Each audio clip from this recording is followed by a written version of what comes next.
Oh, so it's 11:15 Central Time. You must be pretty relaxed, huh? Me, yeah, absolutely. Me too. I didn't know the date either. All right, here we go. 11:15 Central Time from Winnipeg, and it's February 17th, 2013. And this is the Canada Classic Sports Skype show with John and Jordan. My name's John, and here's Jordan. How you doing, Jordan? Howdy. Doing great. How about you? Doing awesome. I didn't think the Canucks were going to win tonight. It was kind of like the other night. I had a feeling before the game started. I know Dallas isn't a powerhouse, and they're playing their backup. And same tonight with St. Louis. I know they're not a powerhouse, so they're playing their backup, but just had kind of a feeling. And even though we won that shootout against Chicago, anytime we go to a shootout now, I throw my hands up. I'm like, okay, we might win this, but I really doubt it. I mean, the first goal was bad enough, but that second one, he's just standing there and the guy just shoots it through his legs. He didn't even look like he was crouched down yet, you know. That was the worst goal I've ever seen scored on a goalie in the shootout. It was worse than what I previously thought was the worst play, when a guy dekes up until the last minute and then at the very last second gets that backhand while crashing into the goalie. You know that one? Yeah. I thought that was the worst one, but this tops it. I'll listen to the post-game show later, but I really hope that they go after Luongo on the post-game show tonight, because they sure as hell went after Schneider on Friday. And I don't know how you feel about it, but you know, the shootout goals were bad. At least 2 of the 3 goals in regulation were pretty brutal too. I'm not sure if you even saw the last goal. I got to see a replay of it, yeah. It was terrible. It was a weird goal, sharp angle, bang play, but still, when you talk about timing or clutchness, that was like anti-clutch. Yeah, and the first 2 goals of the game, they were just rebound goals where, like, yeah, he made a great save on the first shot, but he completely put himself out of position. And I'm thinking, okay, this is Luongo from last year. You know, where he's laying on the ice and the whole net is open and the guy just tucks it in, and I don't know. Right. And any way you look at it in this game, he got outplayed by that kid Jake Allen. That kid was standing on his head at times. That was amazing, and especially in overtime, I saw Burrows steal a puck, and I'm like, okay, here we go. This is Burrows' time, you know, either shorthanded or overtime breakaway, and man, he's got to get a new move. Everybody knows that move, and yeah, he's a smart player. He'll figure something else out, but that backhand move worked for the longest time, and it got us a lot of W's in the shootouts. Oh yeah, no doubt. But I mean, it's you know, it's been over 3 years now. You know, it's time to make a change, and that Spinorama thing isn't going to work either. So you know. No, you learn quickly. We never talked about that, but that was horrible. That was just horrible. I just love the picture, the classic picture of him facing his own net. Yeah. It's a great snapshot. That reminds me of a couple of times where they let Henrik take a penalty shot or a shootout, and like he has no speed and he just comes in and puts a little like chip shot into the goalie's pads, and you're like, okay, what the hell was that? He looked like a peewee out there, like a late bloomer peewee. Never taken a penalty shot before. That was pretty funny. And I heard him, he was talking to Rick Ball a couple of days ago, and Rick Ball was like, would you like to go more in the shootouts? And he's, oh yeah, I think I'd be really good. It's just total facepalm, you know. Yeah, the Sedins, they're nice guys, but sometimes they just want to please people. It comes out in their interviews sometimes. You gotta love them. Tell me about the power play goal, because that's the one I didn't see, the one that tied at 3-3. Tension was building. We kept throwing shots on net. Like I say, the kid Allen was playing amazing, considering his short career, considering he's a third-string goalie. And it was just a matter of you keep chipping away, and finally they broke. Raymond he roofed it where he should have. Raymond's playing well this year. You got to hand it to him. He looks alive finally, whereas the last 2 years, kind of like lights were on but no one's home kind of look, like that vacant look in his face. But exactly. Now he has spark, and he to the occasion, and he tied it up for us and got us that point. So. Wow. So, like, was it just a shot or a rebound, or what was it? It was a rebound that popped out, and okay. he roofed it where he should have, and Allen couldn't get there in time. It was a good goal. That's one thing I mean, you know me, I'm not a big Raymond fan, but there's one thing I do give him credit is that he's a lot like Burroughs in that he can put it top shelf anytime he wants, even on the backhand. And he doesn't seem to do that very often. He's always shooting it low. Right. The IQ just isn't what Burroughs is. Yeah, exactly. Thank you. Yeah. He was hard to be likable for the longest time of his play, and even a guy who broke his back. And this city was very, very reasonable with that, but he had just kind of worn out his welcome after a while. And now it's good to see him playing this way again, and gives hope for the future. And yeah, he's like Burroughs, but he turns the puck over a lot. So little things like that add up, and he becomes a third liner, whereas Burroughs is our top four. Definitely one of our top class offensive players, like Burroughs, like Kessler, like Lucidini. That's what makes it frustrating sometimes. Yeah, he's kind of like an enigmatic Russian, you know? Exactly. He's not like Canadian at all, is he? No. But yeah, no, he's having a good year. I mean, it's the same old thing, kind of like with the goaltending or the power play. You're like, yeah, okay, they're doing it great now, but is it going to be there in the playoffs? Because we all know that, like, Raymond doesn't go into the corners. He doesn't have a lot of sandpaper, and playoffs come, the opportunities for scoring are fewer. So I'm really curious to see if he can carry it on this year or not. If he can, great. Yeah. For him, like you say, in the playoffs, it's going to be a matter of split second, can he capitalize? And at least this year, he's showing signs that, hey, maybe he can, because he has already a couple examples. But the big question is that I would ask you, and I would also ask Canucks fans, is like, okay, yeah, he's playing good and that, but you got to give some percentage of the credit to Schrader. For sure. That guy's playing beyond his age, and he's really stabilized Raymond, for sure. And also, what it does is it adds competitiveness to the bottom six of the Canucks. No longer does Raymond have a free pass. No longer do Weiss or Volpatti have a free pass. That inner competition is just great for the forward sport. And it's one of those things where you're like, okay, you know, I've seen it before, and I'm kind of cautious to believe in it. But I mean, you look at that third line for the playoffs, Schrader, Hansen, and Raymond. If they all sort of keep doing what they're doing right now, they could be that third line in the playoffs that we've been wanting for a number of years now, you know, because generally in the playoffs it comes down to, okay, your first line is going to get shut down, and then it all comes down to your power play and getting a guy on the third line, you know, who can maybe get 10 or 12 goals in the playoffs. Precisely, and the ironic part is it's not going to come by size like we thought. This was very much by speed line, and that's welcome to me and you, and I'm sure all of Canuck Nation. Yeah, and also, you know, like, Cassian's kind of like disappeared the past 3-4 games, but yet the Twins are picking it up, and like you say, Raymond's playing well, and I don't know, we got some balance this year, which is nice. Because if you remember 2011, you know, the year where everything was going right, it was either the Twins were having a big point games, or, you know, Kessler on the power play type thing, and that was it. There was really no other ways to score. And then I remember the first two games against Chicago in the playoffs that year, and Hansen had goals in game 1 and 2, and I thought, okay, here we go. You know, third line is going to put in some production this year. And they did for a while, but... Yeah, you're right. That's a good point. This year, it's kind of seasoned Canucks fans showing, hey, development might be brewing in our bottom six. And like you say, that's what you need to make a deep playoffs. It's not about your first two lines. Every team in hockey has a good first two lines. Well, and the first two lines is what gets you through the regular season. Exactly. It's your third line that wins it for you in the playoffs.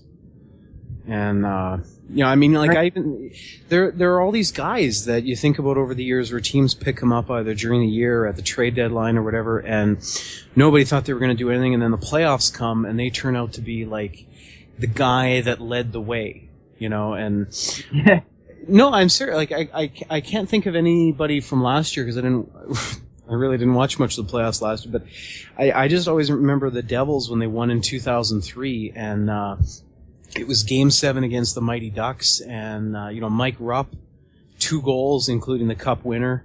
Or even you go to Pittsburgh-Detroit 2009, and Max Talbot at 2 goals in Game 7. So it's those third-liners. Make for funny backstories, guys. They have motivation, like looking for a contract, they're working to try and stay in the league, and they still have a little bit in the tank. They have a little bit of talent left, or haven't proven it yet. Yeah. And they shine, and that's funny. Talbot, we'll never forget him for that. He was easily a Conn Smythe candidate, which is crazy when you think about it. Oh, yeah. And the fact that he went to Philadelphia, and then I was just watching that 24/7 of Flyers Rangers the past couple of days, and they went there, and it was his first game back in Pittsburgh, and they gave him a standing O in the first period. They did a little thing on the Jumbotron, and yeah, you're right. Like those guys, you don't forget them. My favorite shot of that scene you just illustrated was when Talbot went and saw Dan Bylsma, and they shared a moment. Yeah. And they just quickly turned their back to each other and went their separate ways, just like business-like all of a sudden. It was great. I know, and yeah, I mean that series was just amazing. But like Dan Bylsma walks up to him and he goes, "Hey, you're a goal scorer now." Yeah. That's right. Oh man, that was crazy. Well, and a bizarre last 2 games, like coaches having the audacity to play their backups against us, and then the backups shine, and we somehow blow leads, and it'll be a reality check for us because we were really floating on those wins where we didn't maybe deserve all those 2 points every time. When the team starts to slow down in a couple of years and they're no longer, a real challenger for the cup, people are going to kind of gloss over the fact that, I mean, it kind of gets spoken about now, but we've just been feeding off this weak division for 4 years now. And so, I mean, anytime we play like Calgary or Minnesota or Edmonton, I mean, it's almost a guaranteed win night in this shortened season because we're not seeing any Eastern opponents. I'm always more interested to see us play outside of our division because those are the more, either interesting or challenging games. Right. And to add to that, our division, the bottom feeders haven't exactly managed their way back the way they should have. So we've been given extra time even. And I really hope it doesn't come back to bite us because... Did last year. Yeah, Igor Larionov actually said, I forget who he said this to. Oh? He said the fact that they dominated their division for so many years actually hindered them in the playoffs because they weren't battle ready. Boy, that's something that doesn't get talked about enough, and obviously I respect a guy like Larionov, but for a guy in Detroit to talk about that's something because that never gets brought up. I mean, they used to get to play Columbus 8 times a year for so many years, and you look at that team they had, like every few years they seem to get new guys come out of nowhere, like Helm or that guy who went to Calgary this year. And like Filipula and stuff like that, but they only won 4 cups, but they were so spread out, and a lot of times in the playoffs they just get kicked. I'm really liking this shortened season, and it's not from a greedy point of view, but you notice the games are a lot more intense. There's been more fights this year, and everything is so much more at stake. When you have like an 82 game regular season, you get into like January and you're thinking, okay, we're the best team in the league. Let's play the playoffs, before all the injuries come. And I don't know. I'm starting to think I wish they would go back to like maybe a 70 or 72 game regular season. Yeah, it's hard not to agree with that. I don't see how anybody dislikes this structure, given that we're going to have an 82-game season for the next 10 years. So the intensity is great, you're right. And maybe some people would prefer a shorter season, a lot of people even, but we both know the money rules everything, and they're going to fill that schedule just like they even are in the brutal game of football. But you're right, this season is a refresher, and I'm just happy our team is out of the gates reasonably well. That reminds me, that does remind me, it's not great news for Canucks fans. If you have any aspirations for this year for your team, it's going to go through Chicago. Yeah, exactly.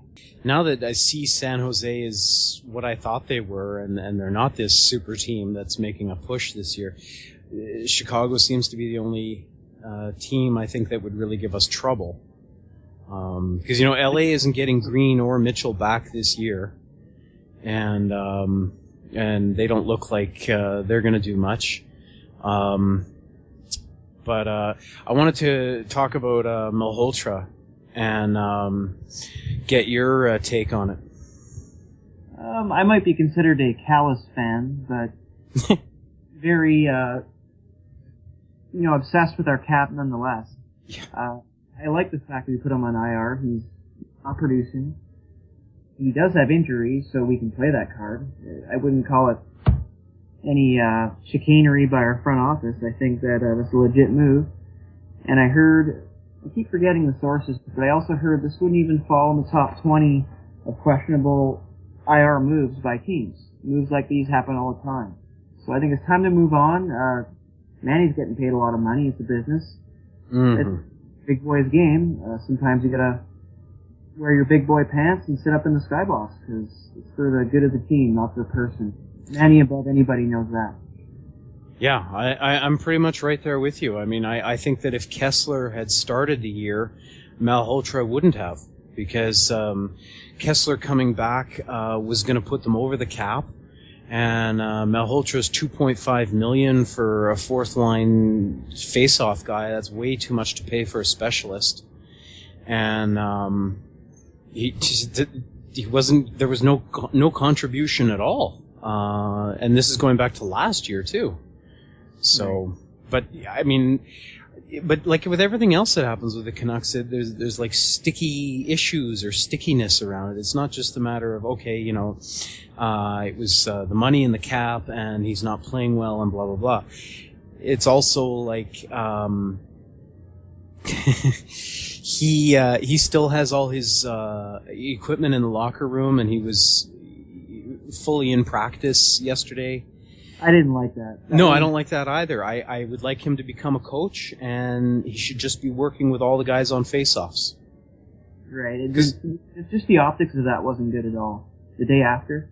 Yeah, well, and he still hasn't spoken to the media yet, and even if you have to contrive a story and have it be half true, at least answer to the media, answer to the people. Put it out there.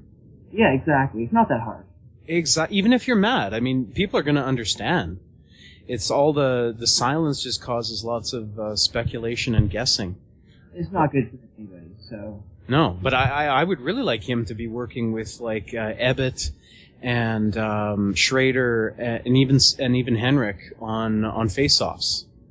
Yeah. Just 10-15 minutes of practice. Schrader, that sounds to me like a great idea, because this guy right now is still like a sponge. That's what makes it so exciting about him, is because he's already showing this 2, 3, 4 year ability, and he's still a sponge out there. He's still soaking everything he can. Yeah. And Manny's not lost in the team, even though he physically can't produce. Mm-hmm. He's present. He's a coach-like figure, and he won't be lost on anybody, especially the young players. Yeah, no. My issue is when Booth comes back. The problem is that they're going to want to shoehorn Higgins onto the third line, and that'll break up that third line speed line that we have right now. And because Higgins is a better player than he is. Normally I would say right now, as in just how they're playing lately, but I'm almost getting to the point where Higgins, a lot of what he does is very underrated. Fundamentals, winning puck battles. Booth is a one-dimensional player. He'll get you goals. Maybe. He will. Probably even outscore Higgins, but he gets paid more than Higgins. And we're in a world with salary cap steadily decreasing. I just going more and more out of favor with Booth, and I really hope he returns to prove me wrong, because it's been very much a season of proving me wrong. It's been very pleasant surprises, ones in which I've gladly conceded that I was wrong. So I hope it continues. Well, I'm like you, man. I never liked Booth. I've never been impressed with him, and I was willing to give him a pass last year until the playoffs, because I thought, okay, he's got some size and he's a scorer. Maybe in the playoffs he figures it out. But he was invisible in the playoffs. But you're really right. You know, when you think about it, the general philosophy of a coach or a GM is going to be, okay, well, we got to put Booth out there because he can score goals. But I don't know, with it being the playoffs, I'd probably lean towards Higgins myself too, because he can play some defense and you know he's not going to screw up. Right. Booth wants to be Kessler, but he's a two-way player, Kessler. If you look at them from afar, they sort of look like the same player. They both drive hard to the net. They're both physical. But Kessler is a five-tool player, to borrow a term from baseball. He's going to go back 180 feet. He's going to defend. He's one of the better skaters. I mean, skating isn't just driving to the net. Skating is not being a liability going back. There's so many little things that Kessler does that Booth just isn't even in his wheelhouse. So, no. Like I say, I really hope he comes back and does something, because you're right. He wants to be he wants to be a front six guy. Mm-hmm. The coaches think of him that way. But if he gets demoted to bottom six, will he be all in with the philosophy of that role? I mean, I'm not sure. And that's going to be an interesting situation to have your second line being Kessler, Booth, and Kassian. Because even though Kessler is a center, we all know he's not really known for sharing the puck much. Right. And I'm really interested to see how it turns around. I mean, I don't want to blame it all on the guy, but, you know, if Booth comes back and he's the same as last year, I mean, could sort of really throw a wrench into things. Right. Because he's not there. Well, it's like, they'll be like, well, we got to play him. You know? Yeah. Untradeable, and you have to play him type mentality. You're right. It's not a good situation. You want everybody all in. Yeah. Not only to getting the W's, but their roles, because that's how you get the W's. You do what the coach tells you, and I just don't see Booth buying into a third row, fourth row line. I'm sorry. No, I don't either. So I'm really curious, and I don't know.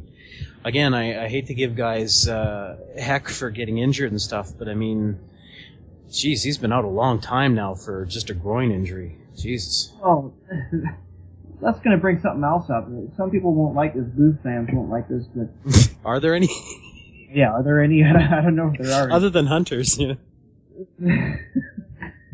Okay, to tweak your groin in training camp is a telltale sign of being out of shape in the off season. I know this from watching all sports. Yep. Guys who are notorious contract players, in other words, produce really well one year, get their contract, and then not care after that. Alex Kovalev. Yeah. Not the next year, but the year after, they tweak their groin in training camp. You know why? Because the last summer they had, the off season, was the best off season of their life. So I agree. What I see out of Booth. I don't like a big physical guy tweaking his groin in training camp. It's not a game. Yeah, I thought there'd be a lot more guys with groins the first month, but goes to show you that a lot of them kept in pretty good shape. So, and to that point, I'm surprised that the Canucks have stayed as healthy as they have. It's lucky for us. Yeah, because they had the fewest guys go over to Europe or the AHL. Well, that's interesting. I guess that really reveals the importance of wrestling. Well, I don't know. I mean, they were talking to Henrik about it, and they were saying, you know, because when they were slumping the first 3 weeks, and I think it was Rick Ball was asking him, like, you know, hey, do you wish you had played in Europe? And he's like, no. And I agree with him. I'm like, you know, they're slow starters, but look at them now. I mean, Henrik's got 7 points in 4 games. He's scoring now. Sometimes it just takes time to work your way in, and it's not about... He could have been playing all fall and winter in Sweden and come here and still had the same start. yeah, when you get to a level of these guys, when you know their professionalism level is off the charts, you just know their muscle memory is never going to let you down. Because they're never getting out of shape. Yeah. They might not be in the best shape, but they're never falling out of shape like some people like Dustin Penner, like even Drew Doughty. Keith Tkachuk. Just guys who are good players, but are susceptible to weight, out of shape, whatever. Sedins aren't like this. No, Sedins aren't going to put on 50 pounds in the off-season. I don't think it's possible for them to do that. It's all about Daniel, Henrik, you're eating too much. You know? Yeah, exactly. I couldn't even picture one being out of sync, because then the other would have to. It just wouldn't work. No, but you know the one drawback about having this shortened season and no training camp is that they didn't do any tricks this summer. Like every year they seem to come in with a new trick, right? Like 2 years ago, the new trick they brought in was that long pass that looked like an icing, but the other twin would already be there, and so it was more like a pass. Right. And it worked. Yeah, it worked really great. This year they haven't really brought anything to it, but I don't know if you noticed this, and one of the reasons, because I was listening Hockey Night in Canada radio, and they were interviewing Drew Remenda, who works for the Sharks, and they were talking about why the Sharks have lost 7 in a row, and he said one of the reasons the power play has been terrible, that when they were winning games in the first 7 and they were putting up all these goals, their power play, they were constantly moving around. And the past 6 or 7 games, all Joe Thornton is doing is going to the half wall and, trying to make plays. And I know they got the power play tying goal tonight in the third period, but I was watching them when they had that 2-man advantage tonight. And there's just Henrik on the side wall, making passes. And I'm thinking, okay, yeah, you're a great passer and you got great vision in that, but if everybody knows that you're standing there and you're just going to stand there and make passes, well, A, they're already one step ahead of you, and B, they don't even have to cover you because they know you're not going to move. Right. That can be a problem, but I think Kessler returning on the power play opens up so much space on the half board. Oh, yeah, and also it lets them put Cassian on the second unit, which is going to allow him to bang and crash and get some garbage goals. Exactly. So you have all your bases covered. Except that second power play, and this is what I can't figure out. They have Garrison on the first power play unit. He doesn't shoot. They never give it to him for a pass. And if you've got the Twins and Kessler on the first PP, you don't need bombs from the blue line. I'd rather put the bombs on the second PP so that Cassian can crash for rebounds.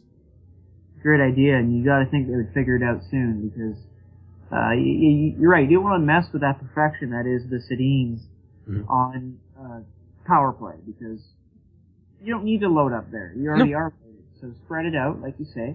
Yeah. And you got to think they would figure that out. So I don't know. This Newell Brown guy, I don't know. I don't get it. I look at the guy, and he doesn't look like a hockey guy. And B, I'm like, it takes them so long to make changes. I mean, what was it, 12 games before they made any changes to the power play this year? And it's finally starting to work now. I mean, they had Daniel on the point and stuff like that. But I think you know a little bit how I feel about Garrison. I'd like to hear your take, because I look at a guy like Ballard. I've always had a soft spot for Ballard, even since when he came here. And I know this year they've interviewed him a bunch of times, and one of them he actually took not a swipe, but he kind of made a joke about AV, because one of the interviewers said, like, how's your confidence now? And he was like, well, I think AV's starting to like me or something like that now. And but he's good now, but that's the thing I don't get about Garrison, like. These defensemen from Florida get here, and you're telling me it takes them 3 years to get up to our level? I mean, the Panthers were a playoff team last year, and he had like 16 goals. I mean, it's not like he was playing for a junior B team or something. Yeah, and I really hope that that's the case, because then that would imply that Garrison will come around. Well, true enough. I mean, look, I'll give him defensively, he's been okay. And just like, taking a regular shift, I'm not looking at him thinking, okay, he's making tons of mistakes or I'm worried about him. But whenever we have a power play, I'm always thinking, okay, where is the shot? You have to liberate him. He's got to be liberated. He's got to be urged to shoot. It's just like a three-pointer in basketball if you're a three-point specialist. You're on the floor and you're given any kind of space. Your teammates are yelling, shoot, shoot. And that's what they got to do with Garrison. They know that he's the hammer. On EA Sports NHL, he is the hammer icon, meaning he blasts that puck. You don't just waste that because then you're not using your weapons. Because that's what I've been wondering, is whether it's the teammates are, well, okay, obviously they're not unaware, but they don't seem to think of him as like a first option on the power play. They're not like, okay, let's just give it to him and get a rebound. That's interesting. That would be interesting if there was such a hierarchy on the team. I mean, I guess that comes with being a quality team, but you're right. You would have thought he would have been here and come here and been accepted with open arms.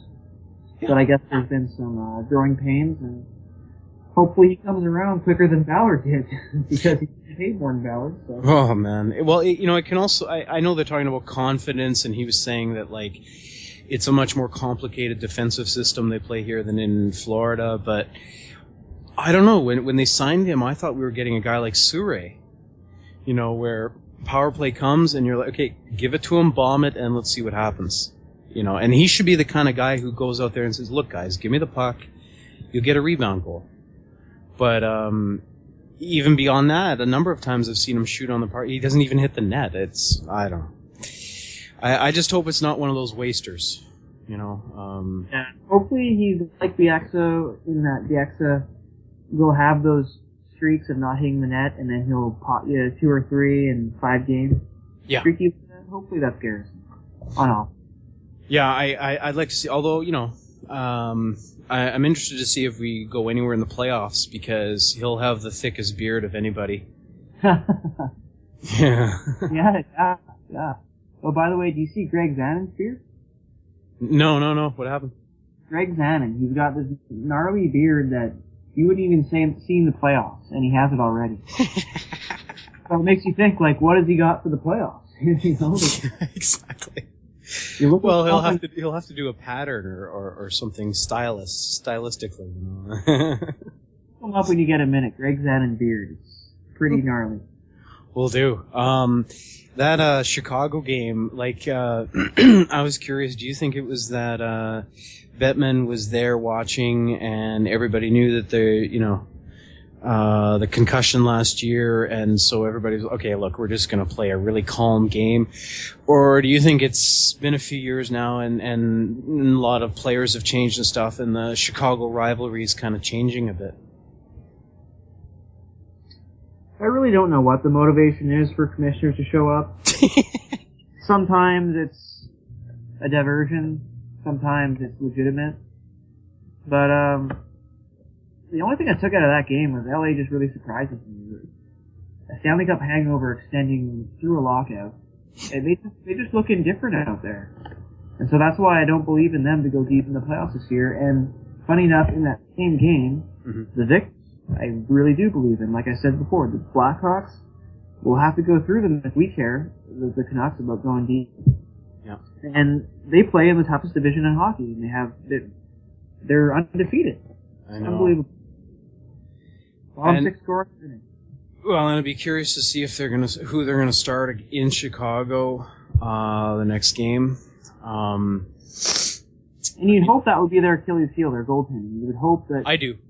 Yeah, you would hope that somehow you could exploit that if it came down to it. I mean, I don't think Crawford is a bad goalie, but I don't think he's like a top 10 goalie.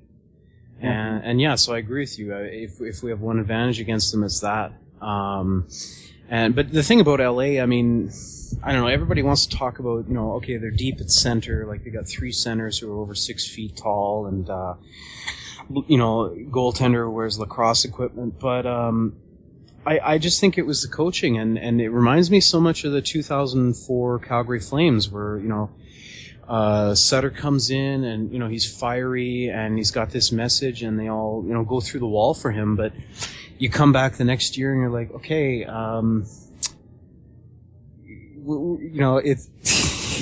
it's just he's too intense all the time, and you really want to tune that out pretty quick. Yeah, I guess he's what you call a short-term business plan. Yeah, that's what I think. That's what I think. And I wouldn't be surprised if well, I don't know. I don't think they'd fire him after this year, but next year I could certainly see it. But I was watching St. Louis tonight, and I thought, St. Louis, looking at them, they make me think of what the Oilers are going to look like in a couple of years. And I don't necessarily mean that as a compliment. I look at St. Louis, and it's just a whole bunch of little guys. And, yeah, they get some goals, and but I think most of their defense has to do with Hitchcock and not necessarily their players.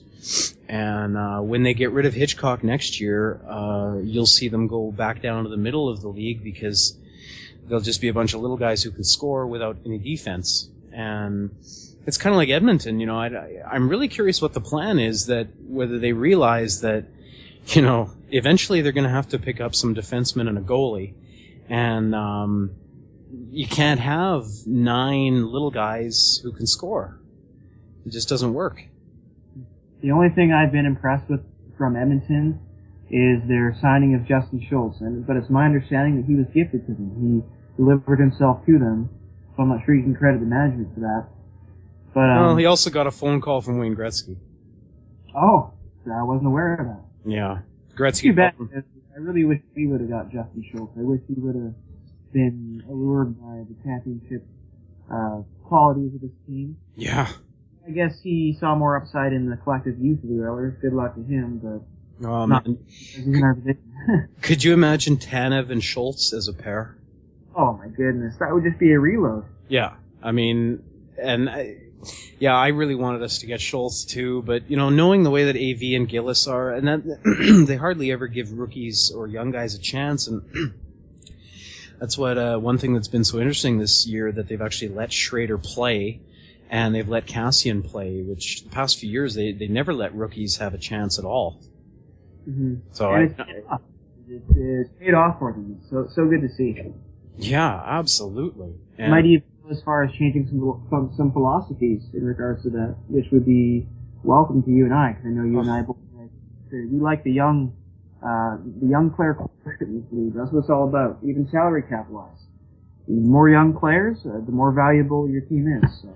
Well, my view of running a team is, your first line should be your superstars, but your second line, even though you want continuity in that, your second line is where you develop guys every year. Whether it's 1 or 2 guys, they're either rookies or in their second or third year, and you give them that chance of second line minutes and let them develop.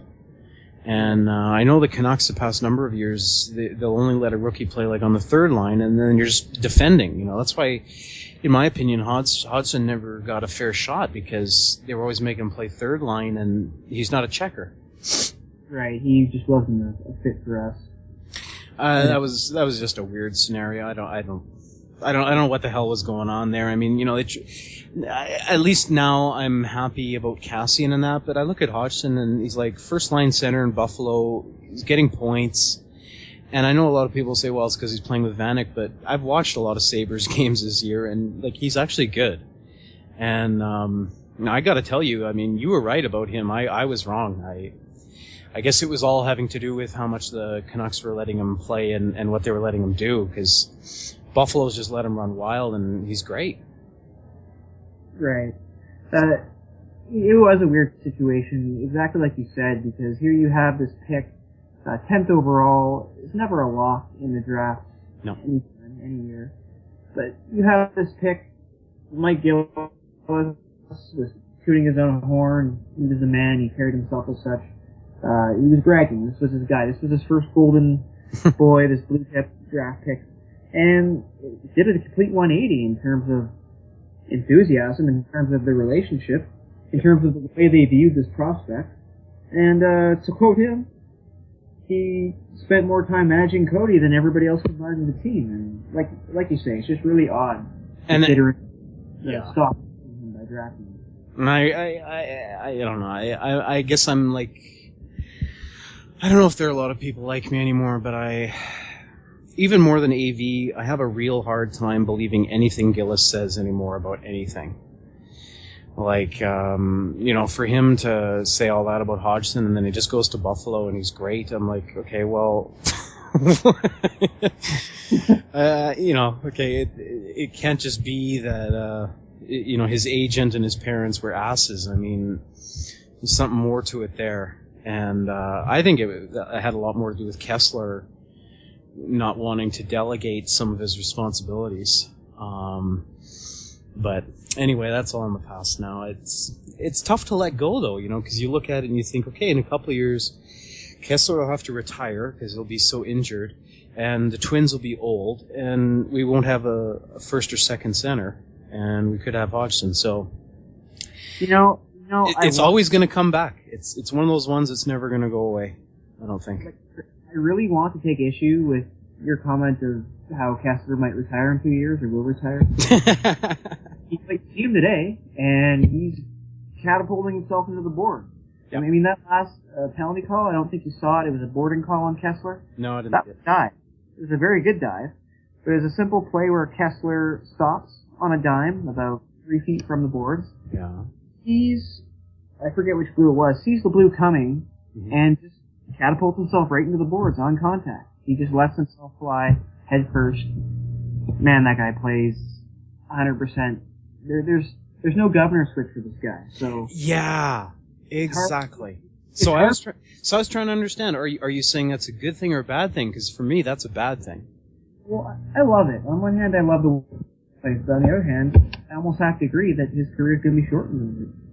Because I listen to a lot of shows from around the league, and there's nobody in the NHL who ever thinks he'll get back to where he was in that Nashville series, just because he doesn't have the durability. And I agree with that. He's small, and these guys today, and I know, I'm so alone in my opinion. Nobody ever talks about it, but I know the other day when Carlson got hurt and everybody was talking about the socks, these new Kevlar socks and stuff like that.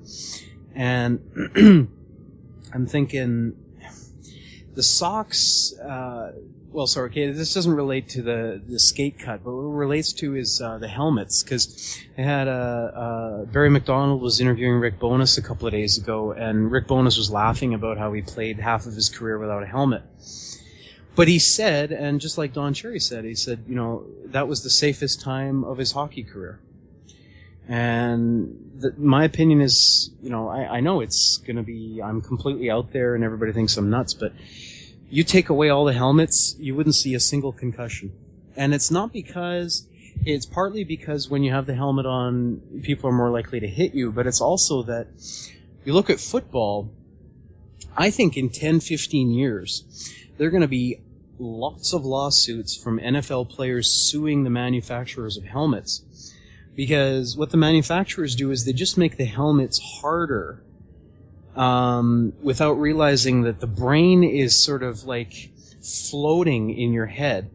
And when your head gets hit, the brain smashes against the side of your skull, and that's what causes the concussion. And so if they had like leather helmets, right, and it also goes to the padding. Like the padding is like concrete nowadays, but it's as light as a feather. And that's one of the reasons I like rugby. I mean, you watch rugby and there are hits just as hard as NFL football or NHL.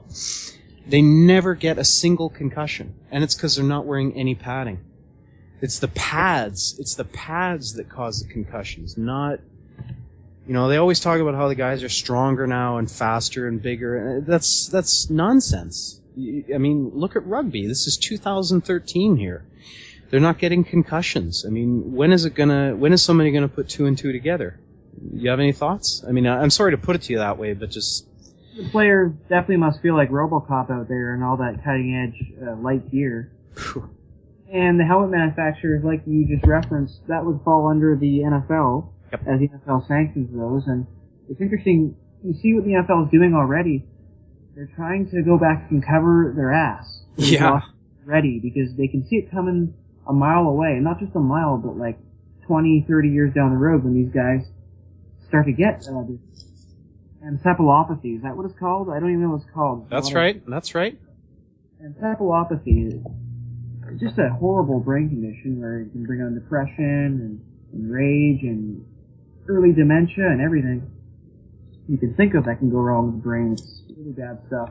Well, I don't know if you watched much of the coverage they had during Super Bowl week, but man, I could count on more than two hands the number of former players they talked to who were only like in their 40s, and they were talking about how they have trouble remembering things. Yeah, the NFL is not unlike wrestling in that their players deteriorate very quickly. Yeah. Oh man, that's for sure. That's for sure. Wrestling and football, a lot of parallels. It kind of sounds funny at first, but there's truth to it. Yeah. But no, I personally, I just think they're going at it all the wrong way, because they're trying to change hitting and take a lot of the hitting out and stuff like that. And I think that's just going to have a bad effect on the game, and it's not going to cure the concussion problems because you still have the ridiculous equipment. But I don't know, that's kind of a little bit of a tangent. I just wanted to touch on a couple other NHL things before we switch over. You've been able to follow, well, I don't want to embarrass you or anything, so you don't have to answer honestly, but been able to follow much other NHL? I like to watch highlights. I always keep my tabs that way. Mm-hmm. I like to see developing talent. Sure. And so you seeing anything you like, any trends? Like I say, I keep watching certain players that catch my eye. Tarasenko tonight for St. Louis. There's a guy, interesting, a Russian who doesn't play like a prototypical Russian. Yeah. I didn't even know who he was, because with Russians it's this thing like, if they're not a lottery pick, you forget about them because they're not going to be anything. Yep. And even when they are the lottery pick, they might not be anything. It's like they're either great or they're not good at all. But Tarasenko, he just, I don't know, he needed a year to develop and made the roster, and now he's a star in the making, and it's great to see, because it kind of breaks down these prototypes of the Russian player, the Czech player. Now anybody can be anything, kind of getting back to what we were saying about Raymond, how he doesn't seem Canadian, he seems like a wispy Swede or something. No. I mean, that's why I give props to the Red Wings, because you look at all the Russians that came through there in the 90s and after the millennium, and none of them, even if they were superstars, they weren't put in the lineup and told, hey, go be a superstar. They were told, hey, you're going to be on the third line. I want you to check. I want you to be on the PP. This and that. And look at Datsuk. I mean, he was a third line player for the first number of years with them. So I sent you a couple of links on Skype. Do you see them? Yep. Okay. Pull up the first one. And it's just an article about 5 teams where they think the third jersey should be the permanent one. Okay. And I agree with all of them. And but the one I was most interested to see was the guy was talking about. The 5th one was Canucks, and he was talking about how they should just be wearing the stick on the rink logo. And, of course, that's how I feel and have felt for years. And I always thought it was so funny. And he makes the point in his article is like, okay, they wore the Orca logo for about 10 years. And then they got new owners. And it was almost like the owners said, oh, people might not know by that logo that we're from Vancouver, so let's put the word Vancouver over top of the crest, Yeah, it's like we have this complex where we don't need one. We don't need to market.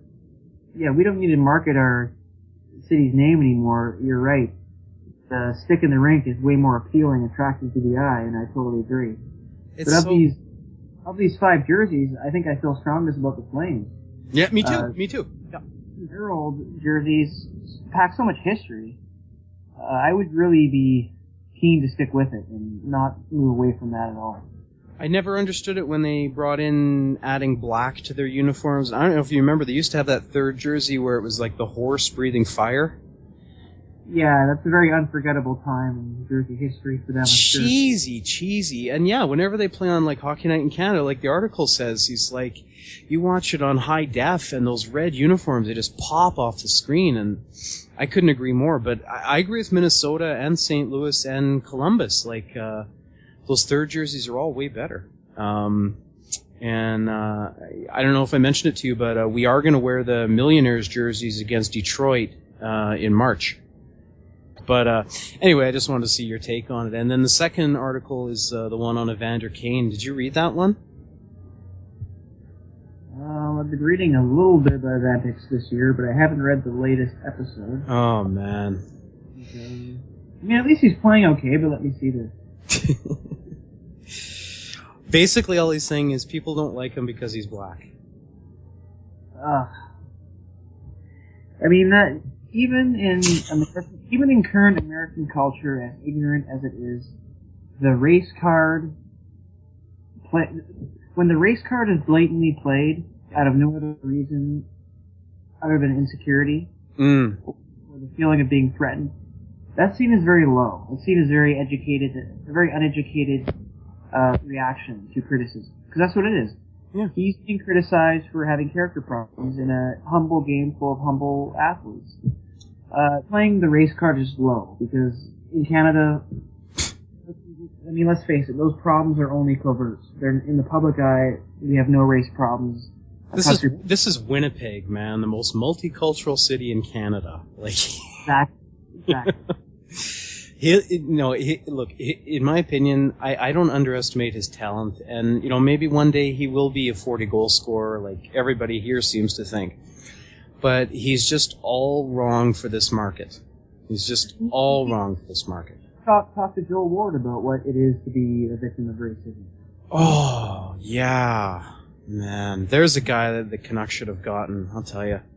But yeah, you remember that after he beat Boston last year and all that bullshit that went on? Yeah, I mean, Evander Kane hasn't faced anything like that. No, but I don't know if I've seen many athletes who just keep making the wrong step. He doesn't have to. The frustrating part is that he doesn't have to. It's not like they're losing. I mean, they're losing a little bit, but it's not like that. It's a honeymoon type new franchise experience in Winnipeg where everybody's on cloud nine. He's making problems out of nothing, and it's frustrating. Well, the worst thing is, like, everybody here just wants to like him as a 30-goal scorer, but he wants to build himself up to be like, everybody's talking about him all the time, and they are, but it's for the wrong things. I mean, the money thing during the lockout, and then this article this week. I mean, I know because when it happened in November, when that Twitter picture came out with him and the money, I can't tell you, like, they did 8 hours on TSN 1290 here, and it was all about people calling in and saying, okay, trade him, get him out of here, trade him. And it's hilarious because this is a guy with a 5-year contract, but like I was telling you a few weeks ago, I will be amazed if he is here next year. What a waste. Well, look, send him to like New York or send him to LA or something like that. He'll be awesome. He'll fit right in.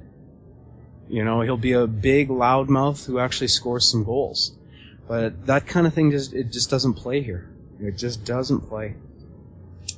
Yeah, I don't know what's gotten into his head. I mean, he played in Vancouver, junior. Did he play in Atlanta? I can't remember about that. Yep. I mean, what it is? Does he feel more accepted there? I mean, I don't understand the guy. He's got so much talent, and you put your head down, you work hard, you do it for the team, and you can own a city. That's how it works in Canada. Well, if you're be talked about, that's how you do it. You put in your work, and then name a street after you. But you can't figure it out. So, Canadian kid, he's got everything going for him. That's what a lot of people don't realize about the Jets is, like, Byfuglien owns this town.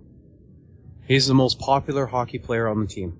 He's American. See how it works? I mean, he's American. He's an ass. He's a jerk, and he comes into the season every year overweight. But like, yeah, easily the Byfuglien jerseys outnumber Ladd or Pavlik by 2. Easy. By the way, love Ladd. Great player. I'll always have an issue with Ladd because I was cheering for the Oilers when they went to the Cup. And Game 1 of the Cup, there's about 10 minutes left in the game. And believe me, if Rolson had been healthy for that series, Edmonton wins the Cup. And so there's 10 minutes left in Game 1, and Andrew Ladd, he carries the puck like a 45-degree angle from the hash marks coming in towards Rolson, and he just jumps on Rolison's knee and tears Rolison's ligament, and Rolson can't play the rest of the Cup Finals. And they win, and I don't know. I'll never be able to put that away. That was just such a cheap move. And people always talk about him, oh, he's this great leader, he's been on 2 Cup teams and blah, blah, blah. Yeah, he's a great player in that, but hey man, that's not the way you win. Well, John's a man of his principles. Damn right. Matt Cook not getting the benefit of the doubt, kind of like that. Actually, no, I think Matt Cook is getting I don't care how much he's changed his game in the last year and a half. And I pretty much believe that was just a, hey, that happens type of play. But your reputation follows you. And he's getting everything he deserves. I'm sorry. I agree. I totally agree, because at this point, Matt Cook should be trying to figure out ways how to not get in those situations. And instead, he's borderline ending Star's career. I agree. Get him out of the league, because nobody wants him here. Tell you one thing is I can't wait until Ottawa plays Pittsburgh again. We're going to see an old-fashioned beatdown. I know. I can't wait, man. I can't wait. And they're going to call everyone's number on that bench, fighter or no fighter. It's going to be a melee. It's going to be great. Well, I just want to see Chris Neal go out there, and I just want to see what happens, But yeah, a little bit of fun with that. The thing I don't get it, well, because there were all these conversations the past few days about, okay, well, they should make it mandatory that everybody has to wear the Kevlar socks. And then you had a bunch of players who were talking about, well, it's all a comfort thing, and, some guys, it would really take them a long time to adjust to them, and, da-da-da-da. And to me, it all comes back to the same thing. It's like visors and that, and you can't legislate safety. You can't go across the board and say, okay, everybody's got to wear these socks, and then there won't be any more of these. I mean, that doesn't play for me. Right, because it very much is something that you can't tamper with. It's a player's well-being. It's how they wake up every day to do the same thing. Creatures of habit. You can't take them out of their elements, so I agree. You can't just legislate something and expect it to happen widespread and be implemented like that. Well, Malhotra is a perfect example. He didn't put on a visor when he came back, and he played a whole year without one. I mean, and look at Bieksa. He had 2 years in a row where a guy did the same thing as Cook and cut his tendon, and he was out for the whole year. He's not wearing the Teflon socks. It's a Warriors game. They're gonna live and die. Yeah. And this from the NBA. You know this from the NBA. Look at the amount of guys that wear those knee socks to protect the backs of their legs and stuff, and it's extremely effective. But there ain't a ton of them that wear them. Right. Devils. I don't know. I thought it was a total fluke them getting to the Cup last year. Because, if Pittsburgh had gotten past Philadelphia in the first round, Pittsburgh would have played New Jersey, and I don't think New Jersey would have won that. But they are near the top of the Eastern Conference this year. It just blows me away. I don't get it. I think everybody's miffed as to how they do it, and they point to Martin Brodeur, the 40-year-old goalie. I mean, I'm just as confused as you are, but I certainly don't have them repeating finals appearances. After losing Parise, it's impossible. So I always just chalk them up as one of those aberrations in the playoffs. Yeah. And it won't happen again, because this team is closer to a rebuild than it is a Cup final. Well, that's for sure, and I don't get how a team can be in last place and then the next year they go to the Cup final and everything's better. When does that happen? Yeah. And okay, just a couple quick things. So I think we've touched a little bit on the Caps before, but to me, like, obviously they're going to have to blow the team up. But the thing is like, you can't trade Ovechkin. But on the other hand, can you take the captaincy away from him, and can you tell him, hey, you're not the face of the team anymore, you're not our leader, just score goals? I think you can. Because here's a guy who doesn't handle the media the best all the time. Mm-hmm. He could take some relaxation out of this. But the question becomes, who becomes that guy? And I don't know anybody. You don't have him yet. Yeah, exactly. So there's still things need to be attended to in Washington. I just think Washington and Pittsburgh are an amazing study in how to do things right versus how to do things wrong. The Penguin, maybe I've talked about this before, but this will be the last time I beat it to the ground. The Penguins, they had 5 first-round draft picks and like really high up there, maybe first or second or third. And what do? First, they get a goalie, right? Then they get 3 centers, and not 3 number 1 centers either. They actually looked at it and they go, okay, let's draft Stahl because he'll be a great third-line center. They didn't go after it and say, okay, let's get 3 number 1 centers, right? And that's how you do it. You build down the middle and with goaltending. And then you look at Washington. They never got a goalie. And, I mean, hats off to them that they actually picked up a few defensemen like Karlsson and Alzner and that. But their offense was all built on these Russian wingers. And to me, I mean, I know it sounds terrible, but you can't build a team with Russians.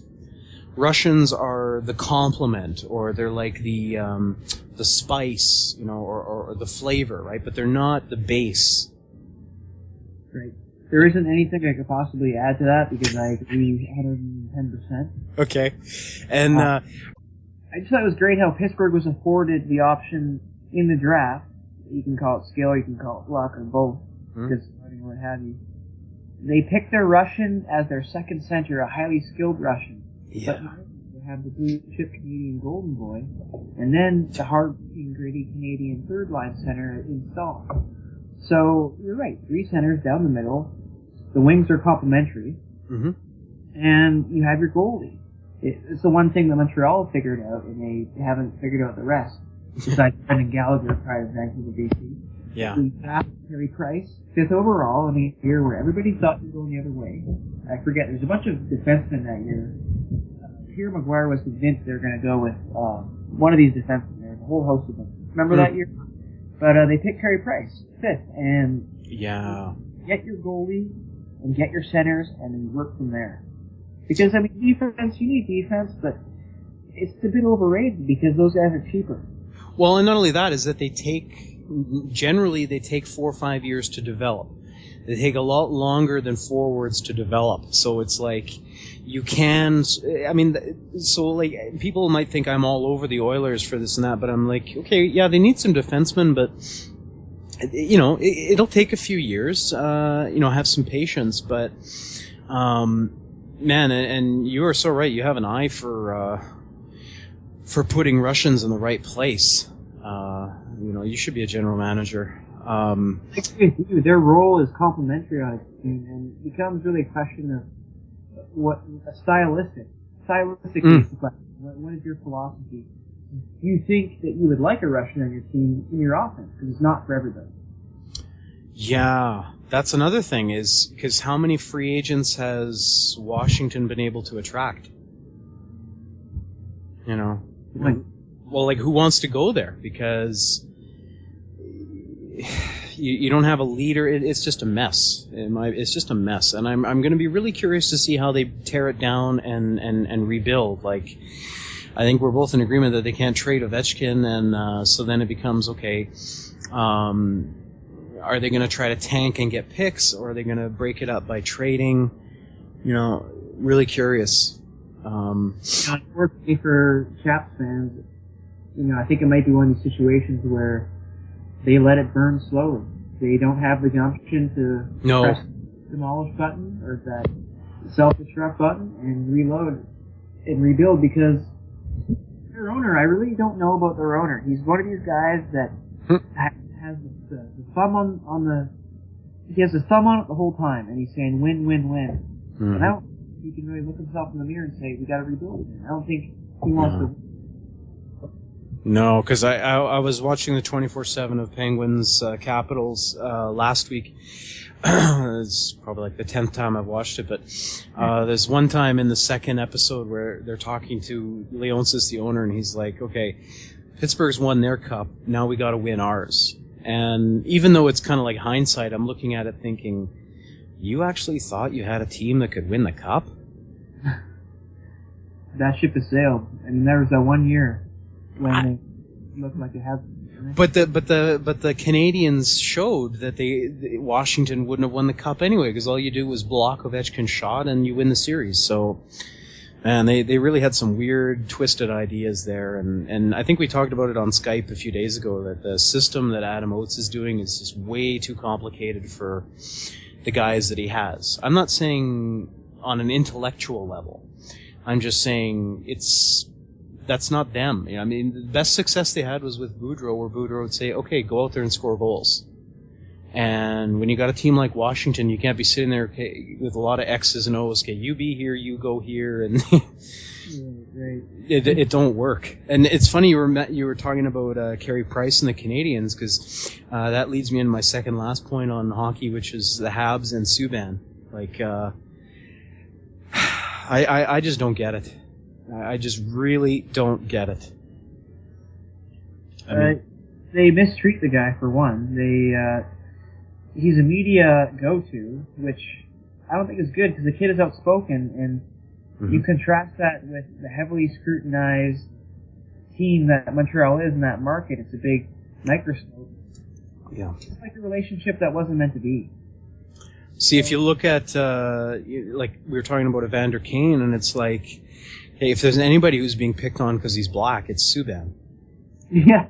Yeah, it's like he doesn't belong there. It's like you need to free him and let him be himself. Because players, particularly some players, they need to be themselves. Mm-hmm. If you try and make them something else they're not, if you have media in their face asking about why did you say this, why did you do that, yeah, it becomes toxic. So get him out of there, free Subban, and you know he's tradable right now, so it just makes sense. But, you know, philosophically, it just blows me away, because, I mean, I would take Subban over Edler in a second, and, you know, they're paying Edler here $5 million, and they don't even want to pay Subban $4 million. And you look at what the Canadians have, and, you know, they're kind of like a team the past number of years is just kind of not really doing much of anything, and, like, okay, you're going to trade away this guy? I was shocked at the terms of that deal. 2 years, I couldn't believe it, because the initial reports from the Subban camp was, look, we're not greedy. We just want to get what we think we're deserved. Yep. And when it comes out as 2 years, you got the short end, you got the shaft there, in my opinion. Well, you got to take into account though that, you know, he won't be there next year. So the whole idea was to get a contract so that they can trade him, and then next year is like a contract year, so he'll have to prove himself right away with his new team to get the big money that he wants. Okay. And, which, you know, that's all fair and good, but, you know, if they're just going to punt him to Philadelphia for nothing, I don't get it. I mean, what are they trying to do there? Like, they already have Price. They traded away Camilleri, which I still don't understand, for nothing. And now they're going to trade Subban for nothing. Like, what the hell is going on? You know what, I mean, I'm not close enough to the Canadians to really know this, but I have a suspicion that right now what's happening is they're trying to just kind of middle a little bit, so maybe in a couple of years they'll hire Pierre Maguire to take over. Hey man, he's either going to take over the Canadians or Quebec when Quebec gets a team. And if I were the Canadians, I'd grab him now before he commits to the Nordiques. So, because you think if he gets to Quebec City, he's going to become that beast that you didn't want to face? I'm not necessarily saying, you know, who knows how great he's going to be, but I mean, he was an assistant coach with the Penguins. He won 2 cups. Youngest coach in the NHL. right mind for scouting. He has all the contacts.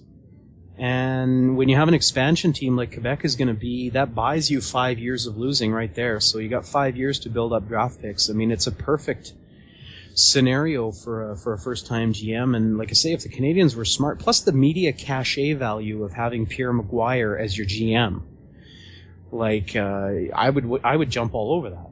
That's just me. Right. Not to mention his rapport with the media. It would be seamless.